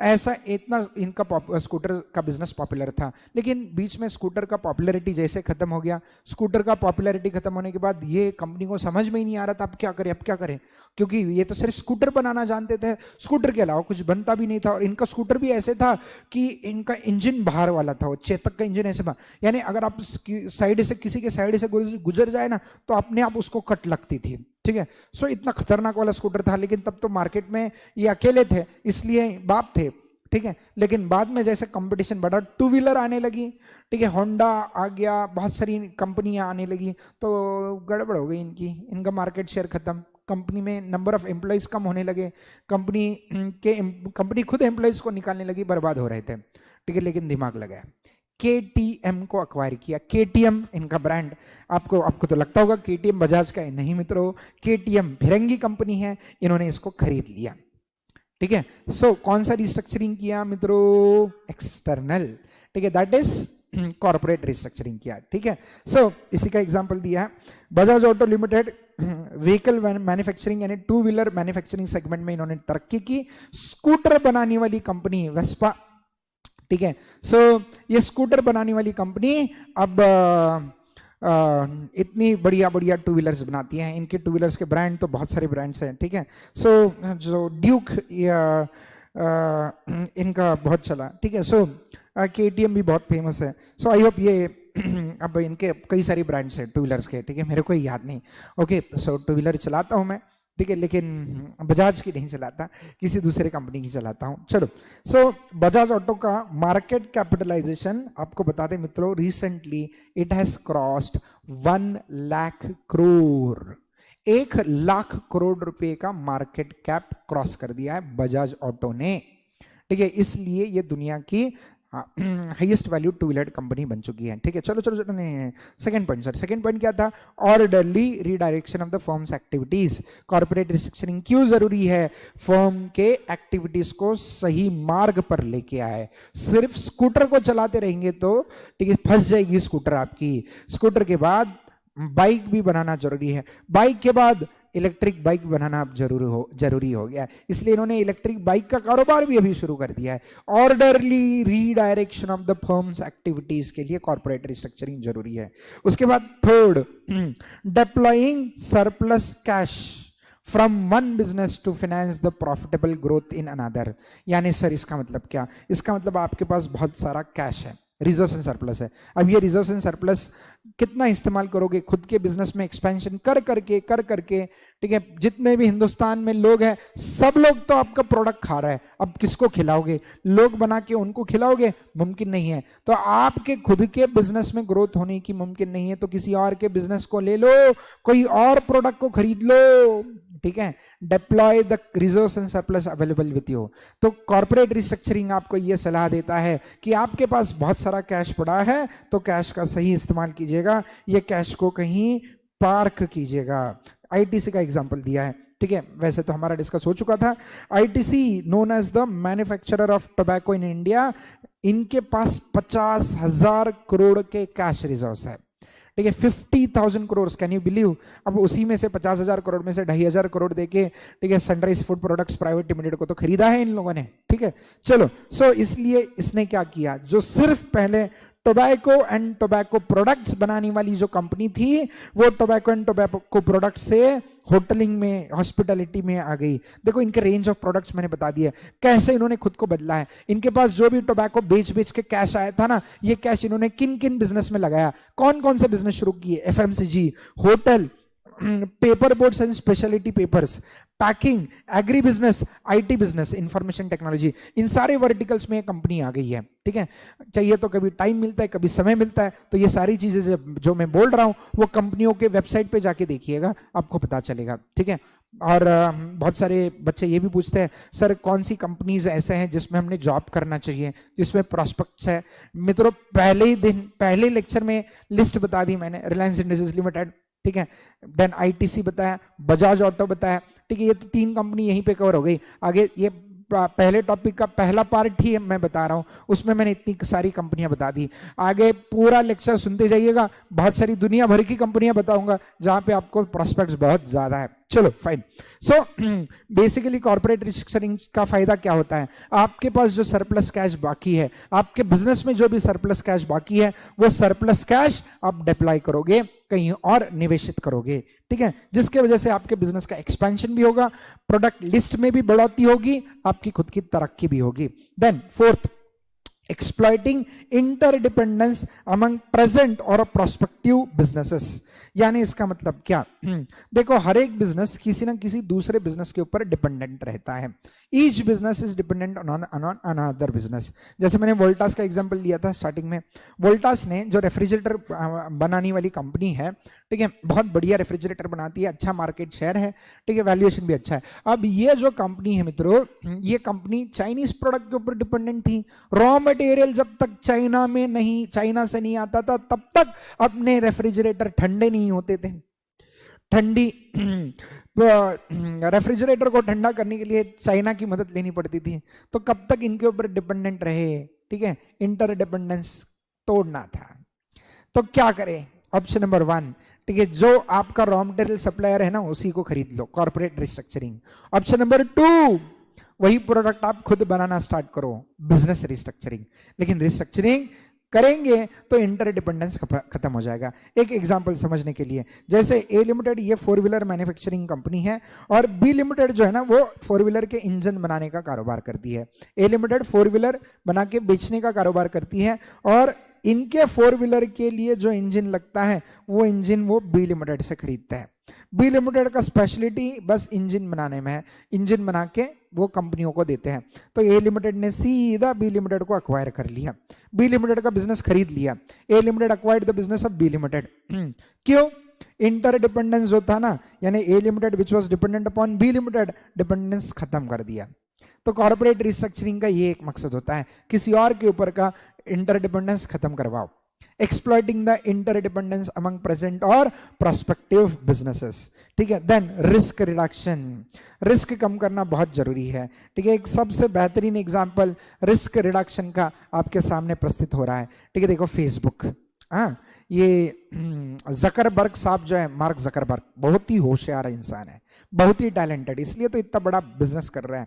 मित्रों, हम सब लोग जानते हैं फेसबुक का पॉपुलैरिटी कम होते जा रहा है, ठीक है, यानी अब हमें पता है तो जायज़ है, मालिक को भी पता ही होगा। तो जकरबर्ग को पता था कि फेसबुक जो है कुछ सालों में फेसबुक का ऑर्कुट होने वाला है। सर ऑर्कुट क्या था? बहुत सारे लोगों तो ऑर्कुट क्या था ये भी पता नहीं है। ऑर्कुट फेसबुक जैसे ही एक एप्लीकेशन था, ठीक है, लेकिन जैसे फेसबुक आ गया, ऑर्कुट इंडिया से क्या दुनिया से बाहर हो गया, ऑर्कुट का बोरकुट आउट हो गया ऑर्कुट, ठीक है। यही फेसबुक के साथ कुछ सालों पहले होने वाला था, ठीक है। क्यों? फेसबुक को सबसे ज्यादा कंपटीशन इंस्टाग्राम ने दिया था, इंस्टाग्राम, ठीक है। सो फेसबुक को समझ में आ गया, बाबा इंस्टाग्राम बहुत बढ़िया चीज है, ठीक है, फेसबुक का मार्केट खत्म हो रहा है, सारी पब्लिक फेसबुक से इंस्टाग्राम की ओर जा रही है। तो जकरबर्ग ने एक आइडिया किया, इंस्टाग्राम को ही खरीद लिया। उतना ही नहीं, व्हाट्सएप को भी खरीद लिया। ठीक है, खत्म। क्या खत्म? रिस्क खत्म। तो कॉर्पोरेट रिस्ट्रक्चरिंग का मकसद क्या होता है? Fifth point, risk reduction. देखो सारे पॉइंट्स आपको याद रहेंगे। ठीक है, सो अभी तक जो जो पॉइंट्स हमने डिस्कस किए वो एक बार रिवाइज कर लेते हैं। सो अभी तक जो 5 पॉइंट्स डिस्कस किए वो कुछ इस प्रकार से बहुत सिंपल है, याद रखना, रिवाइज करना, दोनों भी बहुत सिंपल है। सो पहला पॉइंट जो हमने डिस्कस किया वो था to enhance shareholders value, shareholder की वैल्यू में एडिशन करवाना। कि यही तो बेसिक मकसद होता है किसी भी कंपनी का, अपने शेयर होल्डर को ज्यादा से ज्यादा बेनिफिट दें। Then orderly redirection of business activities, ठीक है, बिजनेस की एक्टिविटीज को सही मार्ग पर, सही राह पर लेके आना। ठीक है, देन सरप्लस कैश अगर आपके बिजनेस में है तो यूज कीजिए उस सरप्लस कैश को, वापर लीजिए कैश को किसी दूसरे को खरीदने के लिए। ठीक है, देन एक्सप्लॉइटिंग इंटरडिपेंडेंसीज, अगर किसी के ऊपर डिपेंडेंट हो तो उठा लो उसको भी। ठीक है, देन 5वां पॉइंट जो था रिस्क रिडक्शन, रिस्क खत्म करो। ठीक है, आपको लगता है कि भाई ये बिजनेस जो है वो अपने लिए आगे जाके एक पोटेंशियल थ्रेट बन सकता है, तो कोई दिक्कत नहीं है, ऐसे बिजनेस को उठा लेना। ठीक है, रिस्क रिडक्शन, ये आपके हो गए 5 पॉइंट्स। अब हम पढ़ेंगे 6th पॉइंट की ओर, need and scope of corporate restructuring के 6वें पॉइंट की ओर अपन बढ़ने वाले हैं। ठीक है, 6th पॉइंट है development of core competence. Development of core competence का मतलब क्या सर? अब मित्रों, आपको अगर बिजनेस में तरक्की करनी है तो कुछ एरियाज ऐसे होते हैं जिसमें आपने आगे बढ़ना जरूरी है। जैसे बैंक्स की केस में, बैंक्स को अगर अपना बिजनेस ग्रो करना है, बढ़ाना है, आगे लेके जाना है, तो उनकी कोने कोने में ब्रांचेस होना जरूरी है। ठीक है, सो जितने मैक्सिमम कस्टमर्स आपके बैंक में आएंगे, पैसा डिपॉजिट करेंगे, उतना लोन आप दे पाओगे। जितनी ज्यादा जगह पे, जितनी ज्यादा एरिया आप कवर करोगे, उतने ज्यादा लोग आपसे लोन लेंगे। तो बैंक का बिजनेस बेसिकली जो होता है ना, वो कितनी ब्रांचेस और किन किन जगह आपकी ब्रांचेस पहुंची है उसके ऊपर डिपेंड करता है। ठीक है, वही बैंकिंग बिजनेस का कोर कॉम्पिटेंस होता है। तो ये नई जो प्राइवेट बैंक है, कोटक बैंक नाम की बैंक है। ठीक है, इसका एग्जांपल हम देंगे यहाँ पे, कोटक महिंद्रा बैंक। ठीक है, सो ये जो कोटक महिंद्रा बैंक थी ज्यादा पॉपुलर नहीं थी कोटक महिंद्रा बैंक। ठीक है, लेकिन पिछले कुछ सालों में इसने अपना बिजनेस में इतना अच्छा ग्रिप पकड़ लिया ना, बस बोलो मत। तो प्राइवेट सेक्टर बैंकिंग में one of the leading private sector banks is Kotak Mahindra bank. तो ये जो कोटक महिंद्रा बैंक जो है ना, ये कोटक महिंद्रा बैंक ने रिसेंटली आईएनजी व्यास बैंक को अक्वायर कर लिया है। ठीक है, अब इसका देखो दिमाग कैसे था। आईएनजी व्यास बैंक की ब्रांचेस उन लोकेशंस पे थी जहां पे कोटक की ब्रांचेस नहीं थी, तो कोटक ने अपनी ब्रांचेस वहां पे सेटअप करके बाकी बैंक्स के साथ कंपीट करके कस्टमर्स उनके खींच के या नए कस्टमर्स को अक्वायर करके, ठीक है, अपना बिजनेस बढ़ाने के बदले एग्जिस्टिंग बैंक जिसका बहुत अच्छा नेटवर्क है हिंदुस्तान में, ठीक है, उनके बहुत सारे ब्रांचेस हैं और कस्टमर्स हैं, इसी बैंक को उठा लिया। ठीक है, हो गया ना कोर कॉम्पिटेंस। ठीक है, सो आपने आपका कॉम्पिटेंस बढ़ा लिया। ठीक है, आप उन एरियाज में भी जाके पहुंच गए जिन एरिया में आप नहीं थे। ठीक है, सो ये एक स्कोप है आपके कॉर्पोरेट रिस्ट्रक्चरिंग सीआर का। उसके बाद सबसे इंपॉर्टेंट टैक्स एडवांटेज उठाते हैं आप। ठीक है, टैक्स एडवांटेजेस कैसे? जब एक कंपनी दूसरे कंपनी को अक्वायर करती है तो उसमें काहे का टैक्स एडवांटेज आ गया सर? एक कंपनी दूसरे के साथ वो हो जाती है मर्ज, तो काहे का टैक्स एडवांटेज बताते हैं, एग्जांपल के साथ बताएंगे टैक्स एडवांटेज कैसे होता है। मित्रों, इंडिया का सबसे बड़ा ऑनलाइन जायंट, हिंदुस्तानी ऑनलाइन जायंट फ्लिपकार्ट, ठीक है, कंपनी को तो सुना ही होगा आपने, फ्लिपकार्ट को। हाँ, फ्लिपकार्ट ये कंपनी बहुत ही, इसका ब्रांड वैल्यू तो बहुत ज़्यादा है सर, अनडाउटेडली कंपनी की वैल्यू ज़्यादा है सर। कंपनी पॉपुलर भी है, प्रोडक्ट भी बहुत है, कस्टमर बेस भी बहुत अच्छा बनाया था इन्होंने। ठीक है, लेकिन सर कंपनी में लॉसेस बहुत सारे थे, बहुत सारे, यानी सर अप्रॉक्सीमेट अमाउंट तकरीबन 8,700 करोड़ के आसपास इस फ्लिपकार्ट के लॉसेस थे। तो इस लॉस मेकिंग कंपनी को उठा लिया वॉलमार्ट ने। ठीक है, so 8,771 to be more precise, 8,771 crore was the amount of loss in the year 2017। Flipkart का उठा लिया ना, फ्लिपकार्ट को लॉस के साथ उठाया। ठीक है, किसने उठाया? वॉलमार्ट ने उठाया। सर फायदा क्या हुआ? अगर आपने कंपनी को एक्वायर किया तो उसके लॉसेस भी आप कैरी फॉरवर्ड कर रहे हो। ठीक है, तो उसके लॉसेस आपके प्रॉफिट के अगेंस्ट सेट ऑफ होंगे, तो फ्लिपकार्ट के लॉसेस वॉलमार्ट के प्रॉफिट के अगेंस्ट सेट ऑफ होंगे। ठीक है, सो तो ये 8,700 करोड़ का जो लॉस था, अगर वॉलमार्ट के प्रॉफिट के अगेंस्ट सेट ऑफ हो गया, ठीक है, तो वॉलमार्ट का प्रॉफिट कम हो जाएगा, प्रॉफिट कम होगा तो टैक्स भी कम होगा। तो से for example 30% minimum tax rate assume करते हैं, ठीक है, ऑन द लोअर साइड 30% भी टैक्स रेट अज्यूम किया तो तकरीबन 8,700 करोड़ के 30% यानी अप्रोक्सीमेटली 30% ऑफ 8,000 इज 2,500 करोड़ के आसपास ये तो टैक्स सेव हो जाएगा, ठीक है। यानी कंपनी खरीदने की वजह से उसका लॉस भी आ जाएगा, लॉस हमारे प्रॉफिट्स के अगेंस्ट एडजस्ट होंगे, प्रॉफिट के अगेंस्ट एडजस्ट होने के बाद हमारे प्रॉफिट्स कम हो जाएंगे, प्रॉफिट्स कम होंगे तो टैक्स भी कम हो जाएगा। 2,500 करोड़ से तो टैक्स एडवांटेज मिल रहा है, 2,500 करोड़ का तो आपका टैक्स सेविंग हो जाएगा, ठीक है। और क्या चाहिए? तो सर इसका मतलब लॉस मेकिंग कंपनी खरीदने में भी फायदा होता है, ठीक है। सो अब हाँ, तो ये बता दिया point number 7, to obtain the tax advantages by merging a loss making company with a profit making company. Then 8th advantage, to have access to better technology. हाँ, ये इसका एग्जांपल तो हो चुका है। अगर आपके पास कोई टेक्नोलॉजी नहीं है लेकिन किसी और के पास वो टेक्नोलॉजी है तो उससे टेक्नोलॉजी बोरो करने के बदले कंपनी को ही खरीद लो ना। सर ऐसा किसने किया? ऐसा बजाज ऑटो करती है। बजाज ऑटो के पास टेक्नोलॉजी नहीं थी, केटीएम के पास बहुत बढ़िया टेक्नोलॉजी थी। इंडिया में जो टू व्हीलर्स हम यूज करते हैं खराब बेकार टेक्नोलॉजी है। फिरंगी टू व्हीलर्स देख लो कितनी प्यारी होती है। तो ये सिर्फ हमें एज ए कस्टमर पता नहीं बल्कि कंपनियों को भी पता होता है। खरीद लिया ना बजाज ऑटो इंडिया ने केटीएम को, ठीक है, उठा लिया केटीएम का स्टेक, केटीएम का ब्रांड ही उठा लिया, ठीक है। सो इससे क्या हुआ? कॉर्पोरेट रिस्ट्रक्चरिंग से क्या हुआ? बेटर टेक्नोलॉजी को एक्सेस मिल गया आपको। जो टेक्नोलॉजी आपके पास नहीं थी वो टेक्नोलॉजी आपके अंदर आ गई, ठीक है, to have access to better technology.